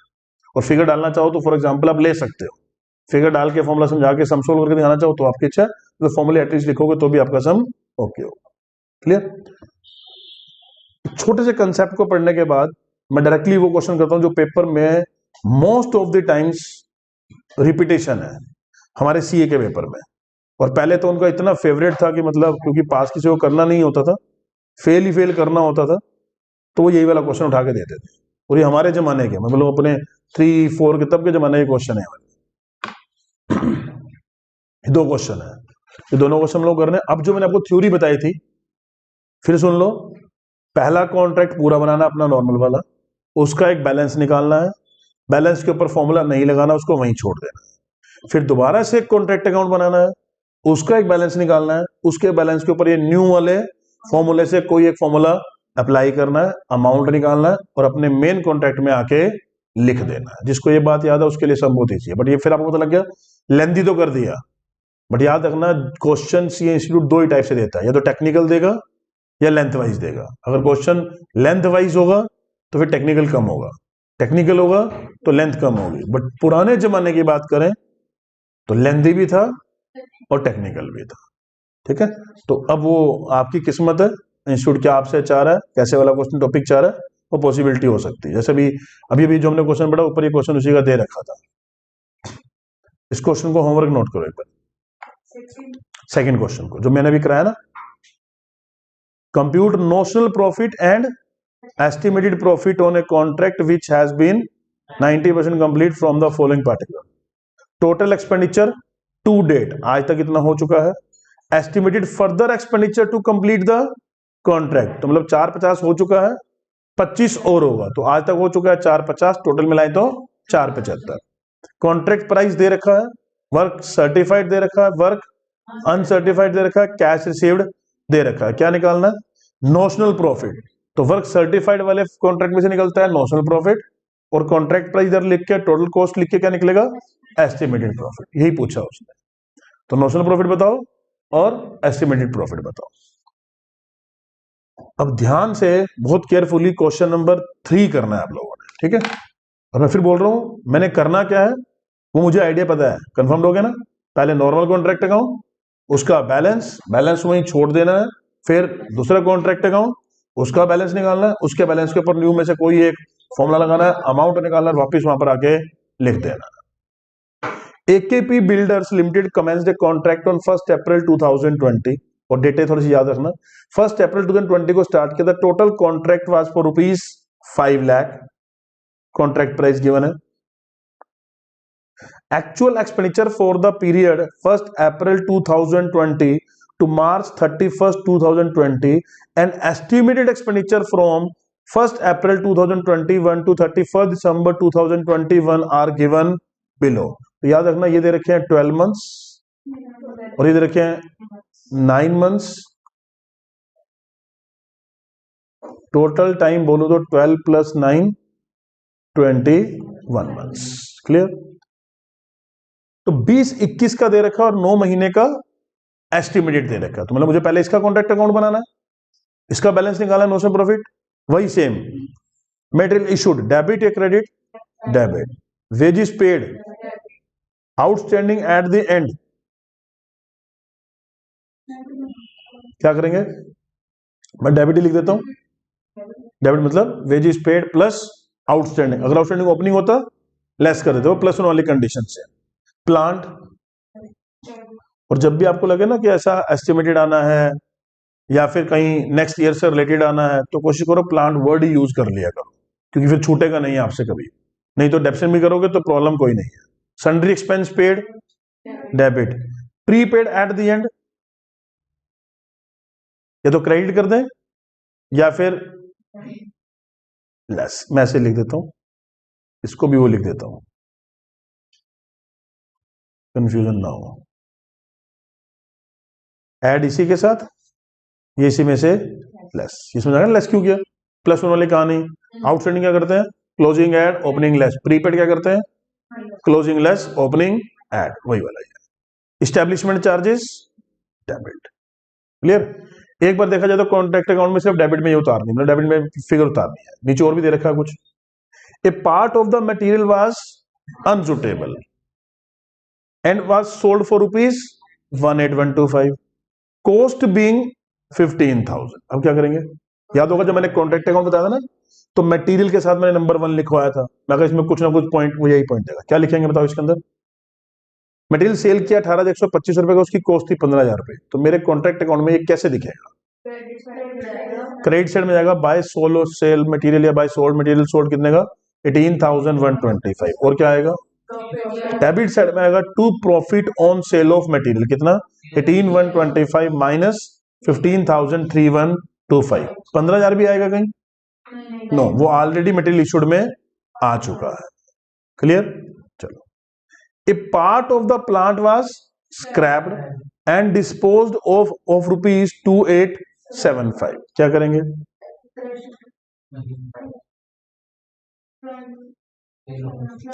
एक प्लांट भी स्क्रैप्ड हो गया और सेल हुआ 2875। क्या करेंगे? नहीं दे रखी वैल्यू, तो बाय प्लांट डिस्पोज या by sale of partial plant या कुछ भी, बाय सेल ऑफ प्लांट कितना? 2875। हमें नहीं पता इस पे प्रॉफिट है लॉस है, मान लेंगे इतने का था, इतने का ही भेज दे। अगर ऊपर भी ब्रैकेट में कॉस्ट बीइंग ना लिखा होता तो बाय मटेरियल सोल्ड लिखते, हमें क्या पता वो कितने का था या नहीं था। चलो, the value of plant at site on 31st March 2021 was ₹7750। अब कहां पर आएगा, क्रेडिट साइड में। कितना आसान कर दिया ना। प्लांट आपको ओपनिंग भी दे रखा था, कुछ डिस्पोज किया क्रेडिट साइड में हटा दिया, ऑटोमेटिकली क्लोजिंग बता दिया, ना डेप्शन का पंगा ना लेनी देनी कुछ, सीधा लिख दिया हमने 7750। And the value of the material at site was ₹4250। Credit side में सिंपल मटेरियल एट साइट बच गया। Cash received on account to date was ₹1,75,000 representing 80% of work certified. तो 1,75,000 क्या दे रखा है, कैश रिसीव्ड। वर्क सर्टिफाइड नहीं है, मैं फिर बोल रहा हूं आपको, कैश रिसीव्ड। तो वर्क सर्टिफाइड कितना होगा, 1,75,000 डिवाइड बाय 80%, कितना, 2,00,000। मैं फिर बोल रहा हूँ, इंग्लिश थोड़ी सी अपनी स्ट्रॉन्ग कर लो। किसी सब्जेक्ट में किसी जगह पर कोई दिक्कत नहीं आएगी, सिर्फ इंग्लिश की प्रॉब्लम है रीड करो, और जल्दबाजी मत करो, आराम से रीड करो। The cost of work uncertified was 2,7,375। अभी तक तो उसने कुछ एक्स्ट्रा बात की ही नहीं हमारे से, इवन मैंने ये वाला भी नहीं पढ़ा अभी तक। तो 21-22 पढ़ा मैंने अभी तक, कोई अभी तक हमने नहीं पढ़ा इसको। अगला पैराग्राफ स्टार्ट हुआ, the contractor estimated further expenditure that would be incurred in completion of the contract. तो अब एस्टिमेटेड की बात कर रहा है। मैं तो आपको सजेस्ट करूंगा अभी भी पूरा क्वेश्चन ही मत रीड करो, एक बारी के लिए, वो प्रैक्टिस आपको तो लग जाएगा क्यों नहीं करना चाहिए, करना चाहिए। आपको पहले अपना जो एक नॉर्मल कॉन्ट्रैक्ट अकाउंट था ना वो कंप्लीट कर लो, एक बैलेंस तो निकाल ले जिसके ऊपर फॉर्मूला लगाना था। तो सोच के देखो, अगर पेपर में इसी क्वेश्चन का, पेपर में यही वाला क्वेश्चन आ गया, ये साइड है ही नहीं, ठीक है, और ये नीचे वाला पैराग्राफ है ही नहीं, सीधा बोले प्रिपेयर कॉन्ट्रैक्ट अकाउंट, तो बना सकते हैं ना, कोई प्रॉब्लम है। तो वो कॉन्ट्रैक्ट अकाउंट जब आप बनाओगे क्वेश्चन नंबर 3 में, वो कॉन्ट्रैक्ट अकाउंट इस तरीके से बनेगा, normal contract, material issued, wages paid plus outstanding, plant, sundry expense less prepaid, establishment charges, material sold, अभी आपने बोला था इस मटेरियल सेल करने पे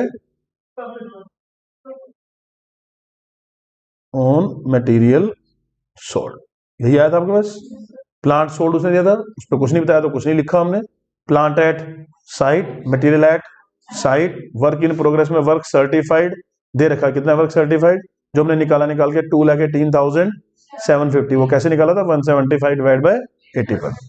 वर्क अनसर्टिफाइड क्वेश्चन के अंदर गिवन था, टोटल होके यहां बाहर आ गया, ये निकल गई हमारी बैलेंसिंग फिगर, मतलब नॉशनल प्रॉफिट। अगर हमें और कुछ नहीं गिवन होता तो अब हमें इसके ऊपर एक फॉर्मूला लगाना था। इसके फॉर्मूले के लिए हम चेक करते हैं वर्क सर्टिफाइड को कंपेयर करते हैं किससे, कॉन्ट्रैक्ट प्राइस से।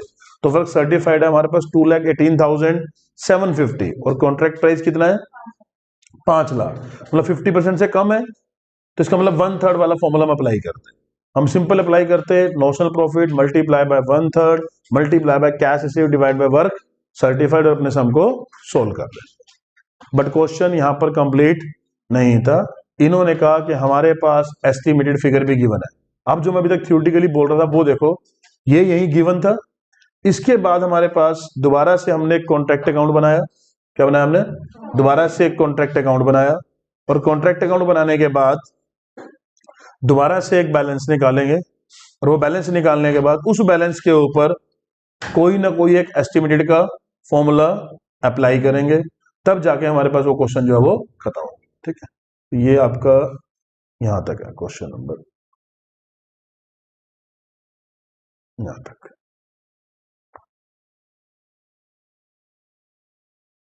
क्लियर। अब ये एस्टिमेटेड वाला कॉन्ट्रैक्ट कैसे बनाए, फिगर पढ़ लेते हैं, फिर क्वेश्चन में आते हैं वापस।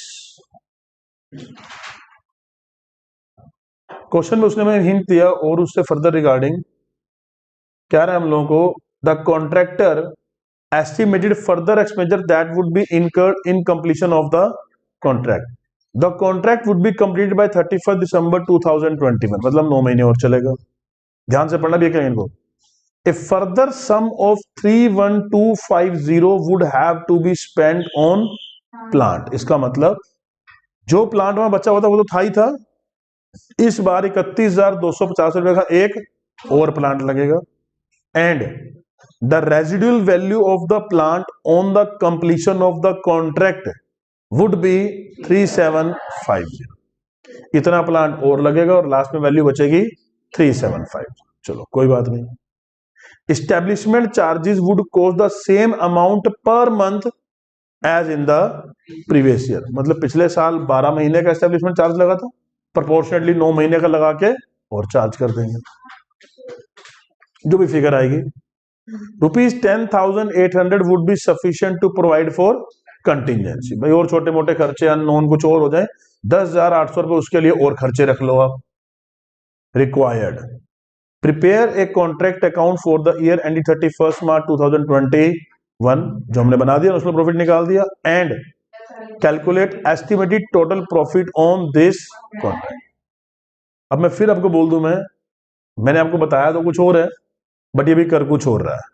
कर कुछ और का मतलब उसने बोला दो चीजें निकालो, एक तो क्या निकालो, एक तो ये वाला कॉन्ट्रैक्ट अकाउंट बनाओ और एक क्या बनाओ, and calculate estimated profit on this contract. Estimate मतलब एक और कॉन्ट्रैक्ट अकाउंट बनाओ एस्टिमेटेड वाला और उसका भी बैलेंस निकालो, उसका नाम क्या होगा, एस्टिमेटेड प्रॉफिट। बट जो नॉर्मल कॉन्ट्रैक्ट अकाउंट मैंने बना के छोड़ा हुआ है, जहां पर मैंने वर्ड टू नोशनल प्रॉफिट लिख के छोड़ा है, उस नोशनल प्रॉफिट को भी तो दो पार्ट्स में डिवाइड करना था ना, वो इस क्वेश्चन में भी नहीं करेगा। और मैं फिर बोल रहा हूं, आप पेपर में करके आना, कुछ नहीं पता उस एग्जामिनर का, आप पेपर में वो पार्ट करके आना, क्योंकि पिछले सारे क्वेश्चन हमेशा उसके साथ किए हुए थे। और आप करोगे नहीं, और इवन वहां पर लिख देगा prepare a contract account for the year ended 31 March 2021 and find out the amount to be transfer to profit and loss account, फिर लगाना पड़ जाएगा। तो भाई जब हम कॉन्ट्रैक्ट अकाउंट बनाते ही हैं, नॉशनल प्रॉफिट वर्ड लिखते ही हैं, उसको दो पार्ट्स में डिवाइड करते ही हैं, तो हम आधा अधूरा क्यों छोड़े। तो आपको अभी भी फॉर्मूला लगा के करके आना ही आना। मैं बोल रहा हूं नहीं लिखा हुआ फिर भी आपके नंबर कट सकते हैं, बता रहा हूं, क्योंकि उसके हाथ में जो पहुंचेगा ना, इतना पहुंचा तो ओके, अगर वो करके पहुंच गया तो ये तो इसने किया ही नहीं, करो सर बात, फिर बाद में हड़ताल करनी पड़ेंगी और कुछ नहीं हो। तो बेटर यही है, यही अंडरस्टैंड करो कि क्या एग्जामिनर पूछता है, क्या हमने करना है क्या नहीं करना। अब इसको कैसे बनाएं, बताओ कितनी आइटम में चेंज है, पहले ध्यान से समझना। अब जो कॉन्ट्रैक्ट अकाउंट है ना, वो 9 महीने का नहीं बनना है। अगर अपनी इंटेंशन क्लियर कर लोगे तो कोई प्रॉब्लम नहीं आएगी। अब कॉन्ट्रैक्ट अकाउंट 21 महीने का बनाना है। मैंने 1 तारीख को शुरू किया, पहले 1 तारीख को शुरू किया, 12 महीने एंड हुए थे, तो डेबिट साइड में ओपनिंग और जो लगाया वो आया था, और क्रेडिट साइड में क्लोजिंग बैलेंस आए थे 12 महीने बाद के। तो बच्चों को लगता है 12 महीने के बाद वाला तो पड़ा ही है, वो तो कहीं ओपनिंग उतारना है और आगे 9 महीने और काम करना है। नो, मुझे 2 कॉन्ट्रैक्ट बनाने हैं, एक 12 महीने का और एक 21 महीने का। अब 12 महीने वाला मेरे पास कोई कट नहीं है। अब कट नहीं है तो आपने भूल जाना है कि 12 महीने बाद कोई क्लोजिंग बैलेंस था भी या नहीं था। अब मेरे पास क्या है, सीधा 12 महीने का कॉन्ट्रैक्ट तो ओपनिंग प्लस 12 महीने के एंड पे जो क्लोजिंग थे वो। अगर 21 महीने का कॉन्ट्रैक्ट है तो फिर ओपनिंग और जो 21 महीने के बाद क्लोजिंग है वो। तो दोबारा कॉन्ट्रैक्ट अकाउंट बनाते टाइम आपका जो बीच का 12 महीने का वर्किंग था उसका क्लोजिंग कंसिडर करना ही नहीं। अगर हम बनाते हैं, एक बार इनकी प्रेजेंटेशन लेते हैं, फिर मैं आपको अपनी प्रेजेंटेशन बताता हूं। यहां तक हमने कर लिया था, इसके बाद कह रहा है कि अच्छा इसका एस्टिमेटेड वाला बना के दिखाओ। अब ध्यान से पढ़ो, एस्टिमेटेड वाला ध्यान से पढ़ना। अभी मटेरियल, कितना मटेरियल लगा हुआ,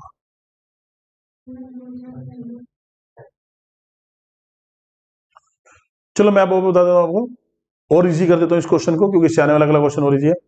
आपने देख लिया कि आप एक कॉन्ट्रैक्ट अकाउंट बना चुके थे, मतलब मैं अगर अपने हिसाब से क्वेश्चन करता हूं तो मुझे ये चेंजेस और मिले हैं। एक चेंजेस किसमें मिला है मुझे, प्लांट में मिला है। तो इसका मतलब मुझे जो मैंने बना रखा था एक प्लांट में चेंज होगा, और इस्टेब्लिशमेंट चार्जेस में भी चेंज होगा, और एक ये न्यू एक्सपेंस आ गया। और किसी में कुछ चेंज हुआ तो इसका मतलब मेरे को दिमाग चलाना ही नहीं, क्लोजिंग बैलेंस में कुछ चेंज होगा? क्लोजिंग बैलेंस में कोई चेंज होगा? जैसे दे रखा था for example material at site 4250, ये सेम आएगा, इसमें कुछ चेंज होगा? मटेरियल एट साइट 4250 है, कुछ चेंज होगा या सेम आएगा?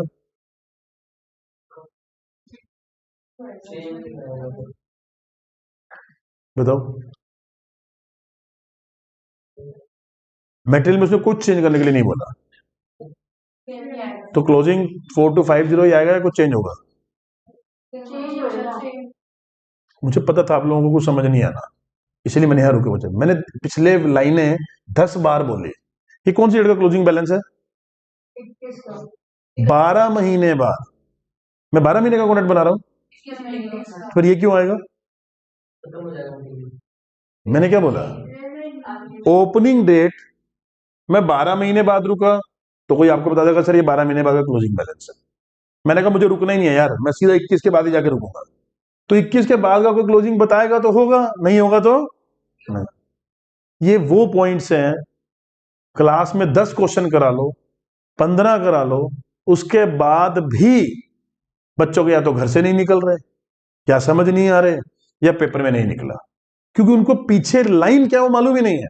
किसी में लिख दिया तो निकल गया, किसी में नहीं लिखा तो निकल गया, तुक्का मारा। सर कोई सर पहले वाले तो हो गए, तो फिर बाद में एस्टिमेटेड वाले हमें नहीं समझ आया, पता नहीं क्या करना था। वो समझ इसलिए नहीं है क्योंकि जो थ्योरी थी ना उसकी, वो किसी ने समझी नहीं।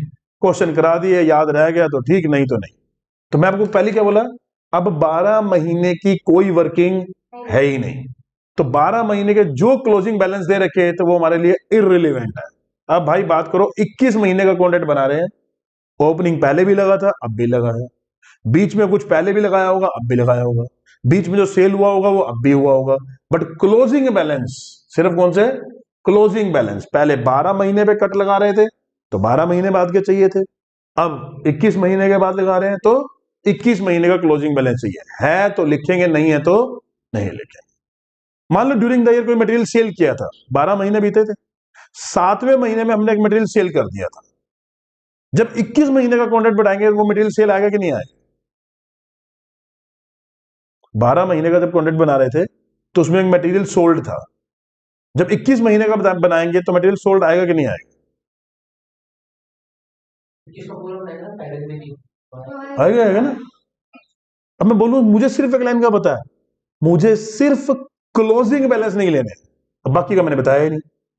एक बच्चे ने कहा कि मैंने क्वेश्चन करा दिया, घर पे गया, उसने मटेरियल सोल्ड में, सर वो तो पहले 12 महीने में हुआ था ना, 21 में थोड़ा ना हुआ है।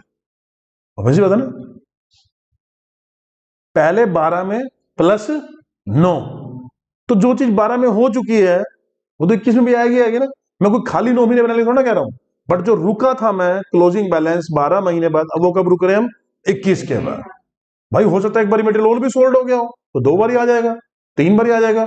जो काम ट्रांजेक्शन हुई है वो तो होगी, बट क्लोजिंग बैलेंस सिर्फ और सिर्फ क्लोजिंग बैलेंस जो पहले 12 महीने बाद के थे वो अब 21 महीने बाद के आएंगे, बाकी आपके सम पे कोई फर्क नहीं पड़ेगा। क्लियर? अब एक एक आइटम आपके पास बुक है, एक एक आइटम उठाते जाना और क्वेश्चन मुझे साथ से बताना कि उसमें क्या क्या चेंज हुआ। मैं क्या करूंगा, देखो अभी मटेरियल इशूड, कोई चेंज था? कोई चेंज नहीं। अब नीचे इन्होंने ना एक कॉन्ट्रैक्ट अकाउंट बना रखा है, मैं बोलूँ कुछ चेंज हमने, इन्होंने ऐसे बना रखा ना, ये मैं ऐसे नहीं बना रहा, ठीक है। मैं इसको आपके लिए बिल्कुल एग्जैक्ट सेम कॉपी पेस्ट बनाता हूं जो उन्होंने बना रखा है। मैं काम कर इसको बना भी यहीं देता हूं, इसी के नीचे ही। ये तो ऐसे गंदा सा बनाते हैं, गंदा सा कि बच्चों को फिजूल की टेंशन। आप इसका बिल्कुल एग्जैक्टली सेम कॉपी पेस्ट बनाओगे ना तो आपको कोई प्रॉब्लम नहीं आएगी। एग्जैक्टली वो बनाओ जो इन्होंने अभी हमें बना के दे रखा था।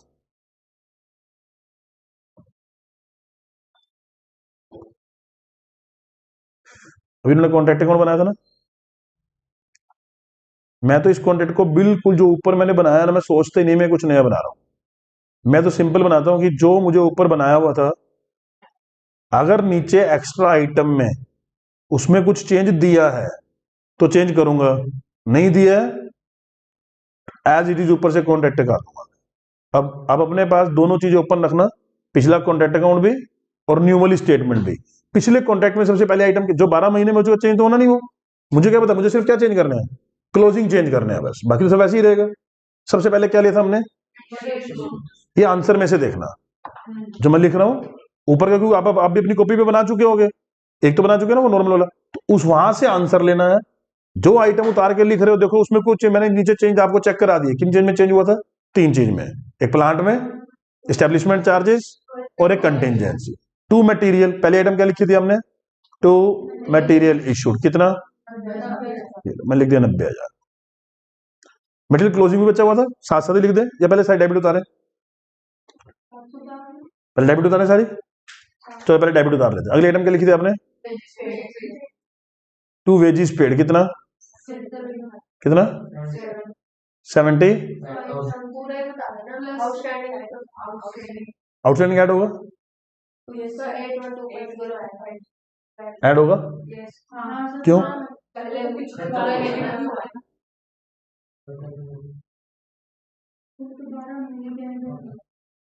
ऐड होगा या नहीं होगा, क्लोजिंग रह गया था वो 12 महीने बाद,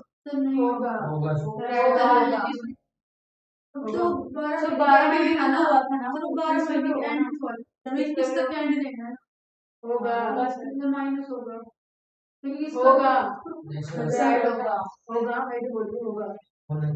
दो बातें बताता हूं। पहली ये कि अगर किसी ने +1 +2 में अकाउंट्स को अकाउंट्स की तरह पढ़ाया होता तो ये प्रॉब्लम नहीं आ रही होती। That's why the single reason कि +1 +2 का अकाउंट्स पढ़ने के बाद सीए में आके अकाउंट्स मुश्किल कैसे हो जाता है, पहली बात तो ये। दूसरा, अगर कर लेते बच्चे हर एक काम को तो कौन पूछता बड़ों के नाम को। अगर तुम ये सब कुछ कर ही लेते तो हमारी जरूरत क्या थी।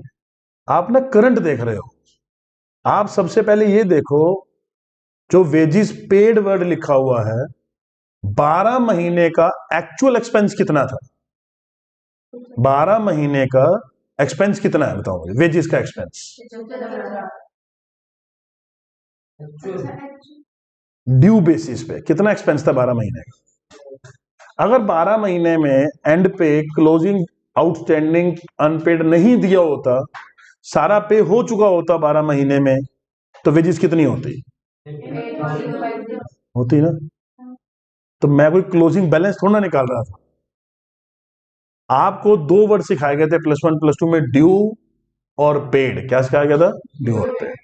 आपको भी अगर याद हो तो मैंने आपको भी बताया था कि जब आप ये सम करोगे ना, आपको ध्यान से पढ़ना है।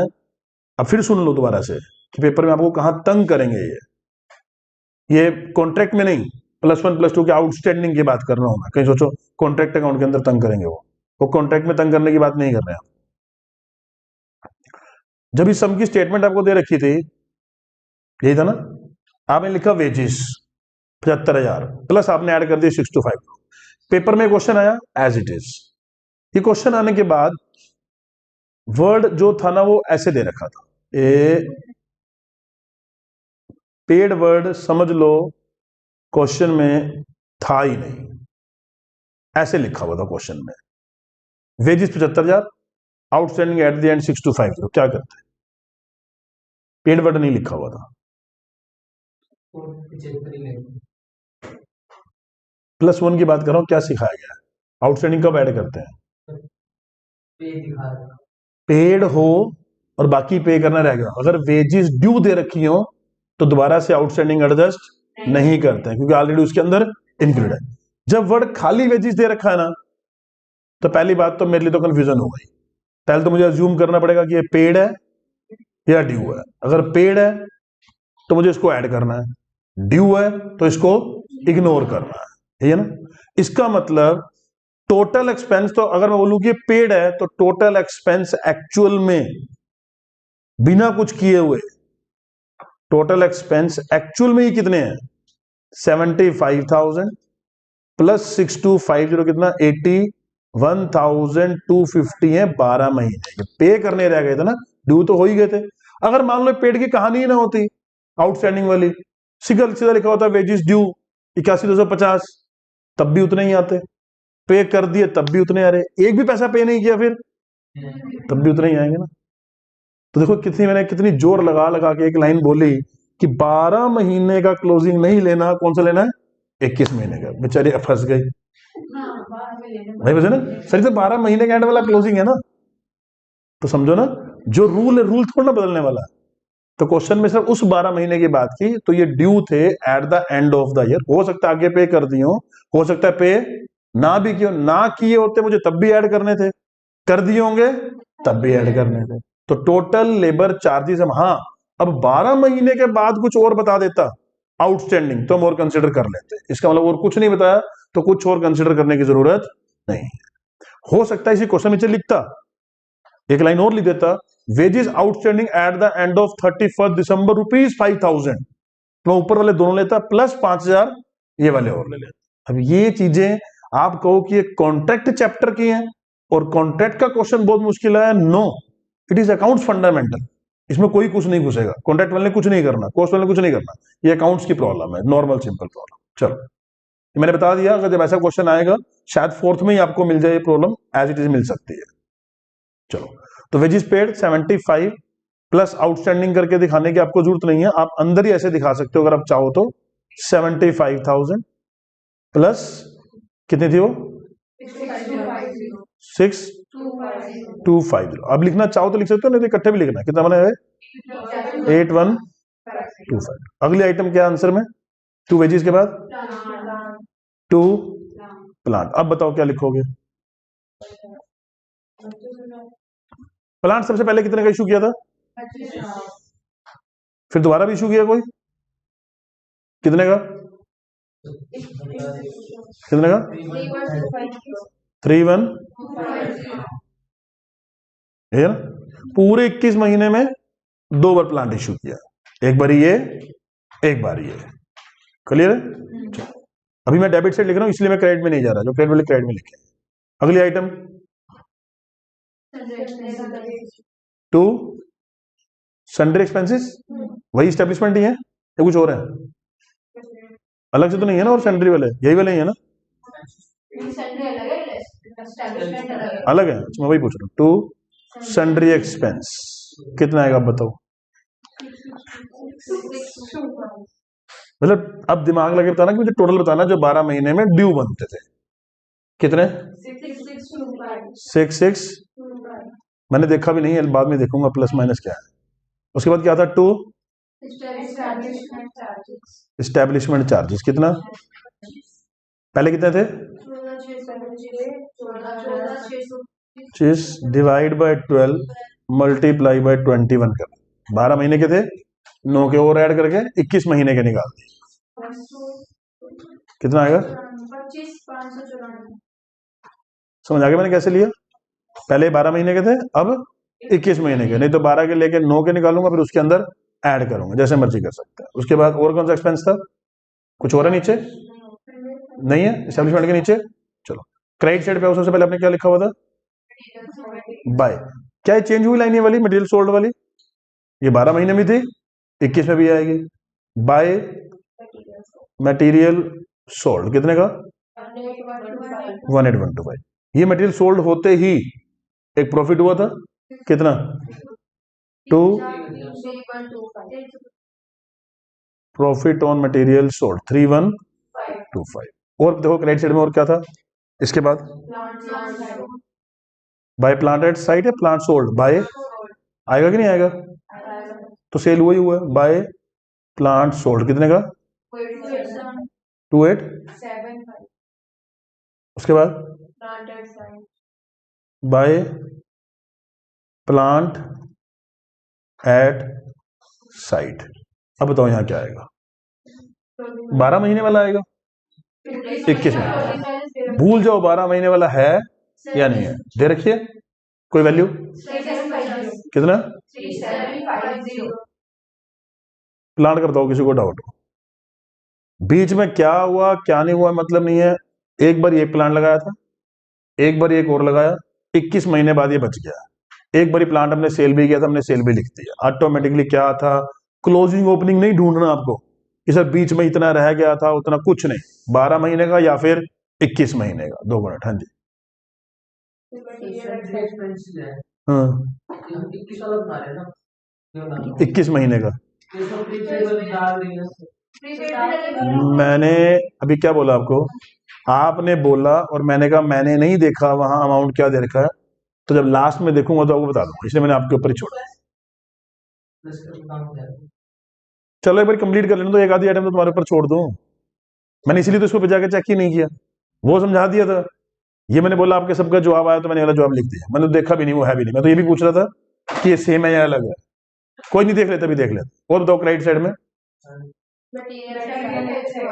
बाय मटेरियल साइड कोई है 21 महीने बाद, 12 वाला नहीं, 21 महीने बाद कोई है? नहीं है, छोड़ दो। और फिर और क्या आएगा यहाँ पर?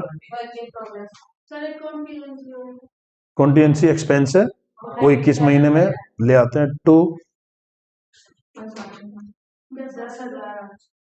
कॉन्टिजेंट एक्सपेंस एक और लिख देते हैं 10,000। अब बताओ क्रेडिट साइड में और क्या आएगा? बाय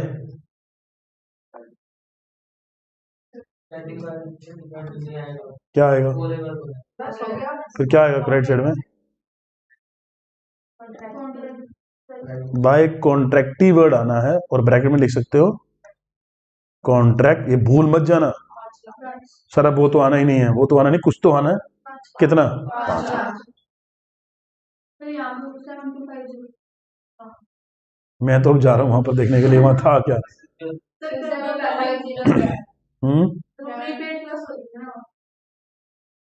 प्रीपेड लेस कर रखे हैं तो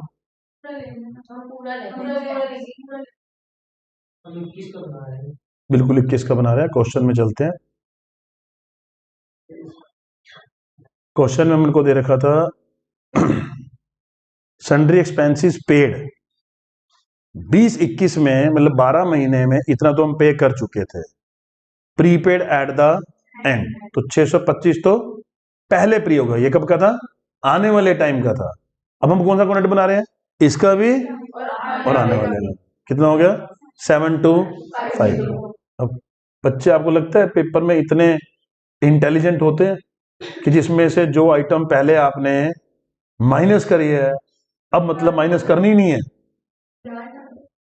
अकाउंट्स से ये बता रहा हूं आपको। और जितनी अगर ऐसे ऐसे क्वेश्चन करके जब समझाने शुरू होते हैं ना, तो मतलब मुझे लगता है कि जो एक्चुअल में पढ़ाना था ना वो यहां सफल हो रहा होता है। कितना अमाउंट है? 7250। क्लियर? एक बार बैलेंसिंग फिगर निकालो। प्लांट लिखना क्या जोड़ दो? लिखा नहीं?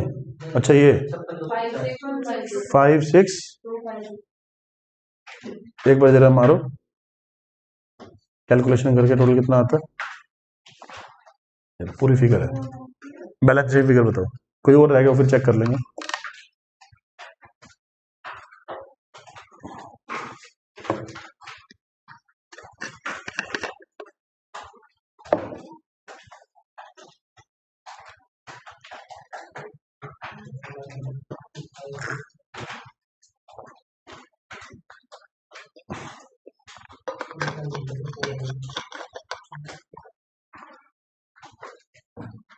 क्या बैलेंस निकला? 250481।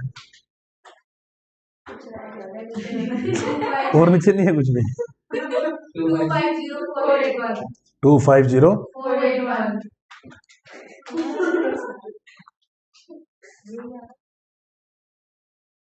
To estimated profit 250। अब चेक कर लेते हैं।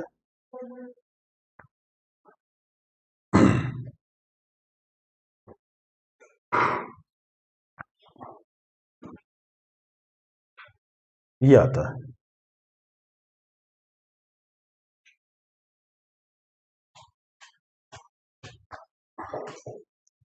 देखो कौन सी आइटम रह गई?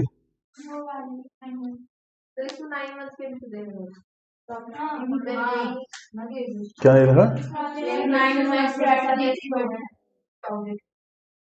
नहीं तो पूछ रहा था कि और क्या दे रखा है। ओहो, ये तो गड़बड़ कर दी ना। कोई बात नहीं, कोई बात नहीं, कर देता हूँ। तो पूछ रहे चोर का क्या दे रखा है, ये ऊपर नहीं जोड़े ना। मटेरियल में मटेरियल ऐड करना है, मैं बता देता हूँ। इज इक्वल टू ये बन जाता वेजिस में। अब यहाँ देखो वेजिस में मतलब गलत कर दिया हमने क्वेश्चन, ये हमने देखे नहीं। वेजेस में ये थी प्लस, ये वाली थी प्लस, इसकी क्लोजिंग भी थी, 21 महीने बाद की क्लोजिंग दे रखी है। उसके बाद सन्ड्री एक्सपेंसिस पेड पहले ये थे, अब ये वाले थे। कोई बात नहीं, क्या हो गया, कुछ करेंगे तो गलत पता लगेगा ना। मटेरियल में 90,000 था, तो 90 प्लस और कितना आया था 87, कोई बात नहीं, इसको चेंज करो, क्या बनी फिगर 17। वेजेस के लिए बताओ, वेजेस पहले कितनी थी 75,000, एक बारी और पे की कितनी 8732, नहीं मुझे तो और कितनी पे की है 32 प्लस आउटस्टैंडिंग बची थी कितनी 83। इसमें ना मैं क्यों 8300, अब ये कितने महीने की क्लोजिंग है 21 महीने वाली क्लोजिंग है, कितना आएगा 170। पेड अगले महीने पे ड्यूरिंग देयर वैल्यू आप कंसीडर नहीं कर रहे हैं। ये अगर ये नहीं थी फिर मैं ऐड करता हूँ जरूर, क्योंकि वो बनी हुई थी, बट ये जब ये पेड की, पहले पिछली तो पे की होगी, तो ये पेड प्लस ये पेड प्लस ये लास्ट में पे करनी रहेगी, कितनी 625। प्लांट का कुछ और नहीं था, और क्या दे रखा था वहां पर, एक आइटम और थी शायद सन्ड्री एक्सपेंस, कितने थे मैं बड़ी चेक कर लूँ, फिर कुछ गड़बड़ ना हो जाएगा। एक सेकंड,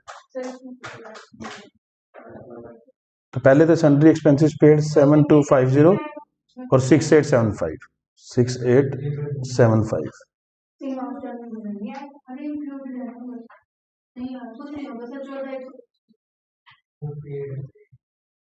68 दोनों ऐड करने हैं, खाली 67 में आएंगे 6250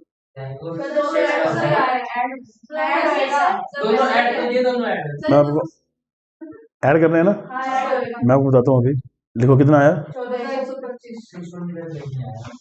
कुछ बच्चों को बड़ी कंफ्यूजन हो जाती है कि सर वो तो उसी के अंदर इंक्लूडेड है ना, बाय चांस है इसमें फिगर भी कम है अगली 6875 और ये कितना था, तो 725 इसमें इंक्लूड हो ही नहीं सकता कभी, क्योंकि है ही छोटा।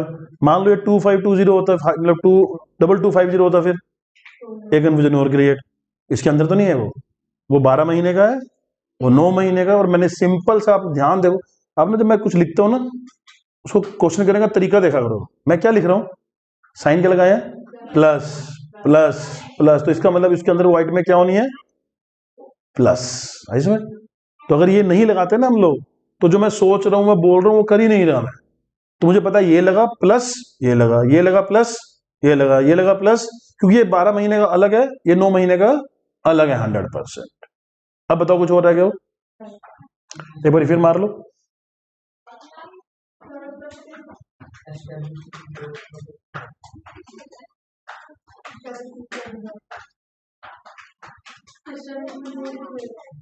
जो भी करना है पूरा कर लो, आधा आएगी सारी आइटम, कोई बचा ही नहीं। सम तभी मैच नहीं होता, या तो किसी आइटम की ट्रीटमेंट गलत करी हो या कुछ छूट गया हो। अगर एक एक आइटम को पढ़ के ध्यान से कर लेंगे तो कभी कुछ छूटेगा ही नहीं। कितना 68 मैं बोल रहा हूँ ना, अगर बाय चांस ये आप घर पे कर रहे हो, हमने क्या जाके पढ़ा, दोबारा नहीं मिला तो स्टेटमेंट उनका आंसर तो नहीं गया ना, कहाँ गए क्वेश्चन में, सर ये भूल गया या फिर आइटम ठीक नहीं पड़ी, जैसे ही जाके वापस पढ़ोगे क्वेश्चन में सारी चीज मिल जाएगी। 68 ये हमारा निकला एस्टिमेटेड प्रॉफिट। अब ना जो प्रॉब्लम है, किसी ने कोस्ट कैलकुलेटर टोटल अभी भी आया हुआ हो, पता किसी का टोटल क्या था, टोटल है किसी के पास, अच्छा उधर का टोटल करोगे, मुझे लगा किसी कैलकुलेटर पे प्रिंटेड हो अभी तक। 18 तो 20 तो 3 5 लाख 52475।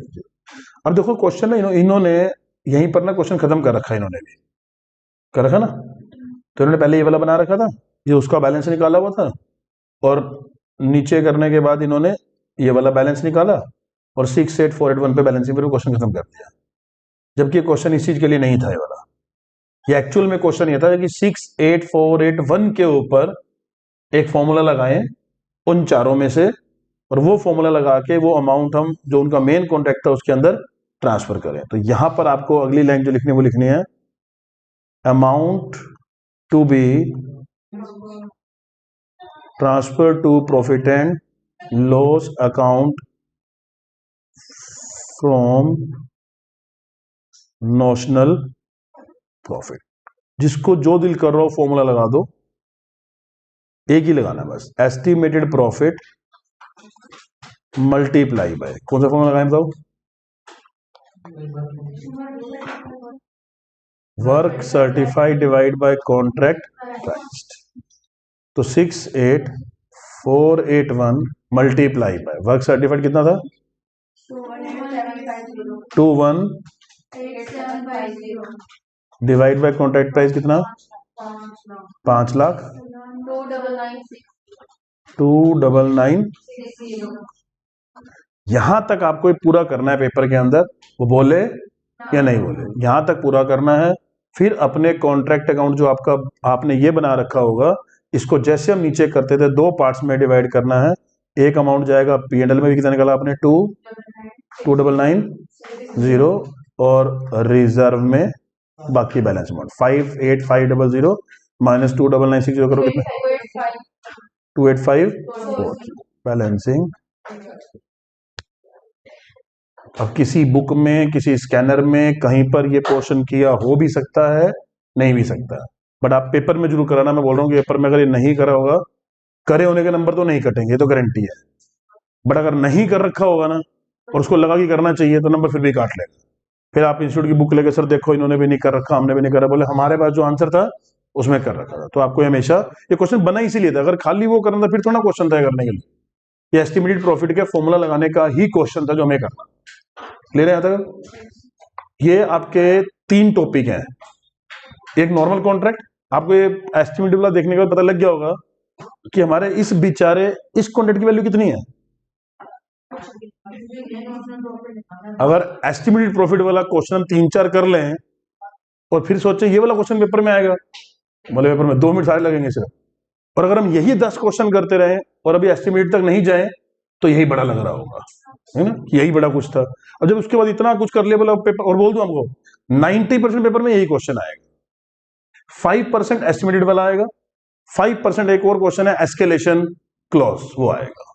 मेजर क्वेश्चन आने के चांस वही है जो पीछे वाला है। ठीक है, अब आपने घर से छोटा सा काम करना है। एक तो नेक्स्ट क्लास में अपना स्कैनर साथ लेके आना है जरूर, और दूसरा इसी का ना एक क्वेश्चन नंबर 4,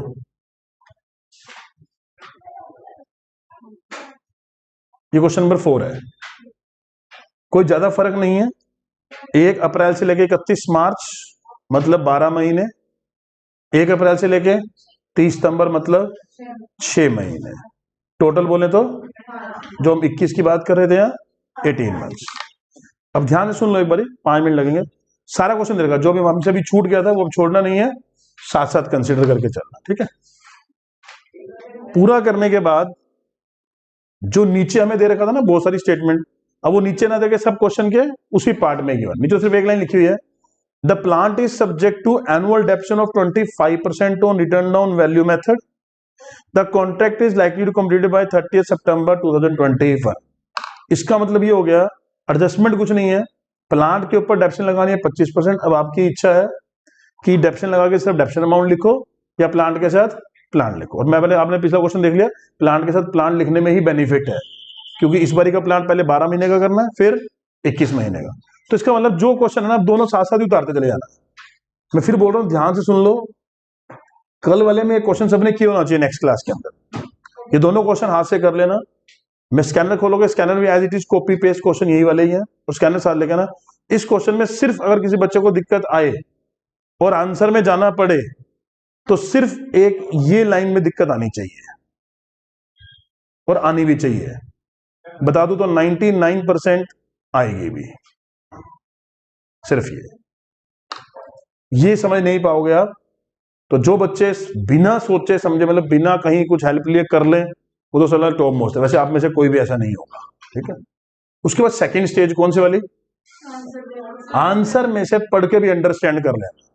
कम से कम उम्मीद है कि अगर पिछले आपने कर लिया तो शायद समझ आ जाएगा। नहीं होगी तीसरी स्टेज, सर कुछ भी समझ नहीं आया, फिर मैं आके यहाँ अपनी लैंग्वेज में समझाऊंगा, फिर वो समझ आ जाएगा। सिर्फ एक इस पोर्शन प्रॉब्लम आनी चाहिए, बाकी सब नॉर्मल का नॉर्मल है, वही ऐड मैड। और किसी को आउटस्टैंडिंग प्रीपेड में अगर दिक्कत है तो +1 की प्रॉब्लम है, अकाउंट्स की प्रॉब्लम नहीं है। क्लियर, यहां तक करना है।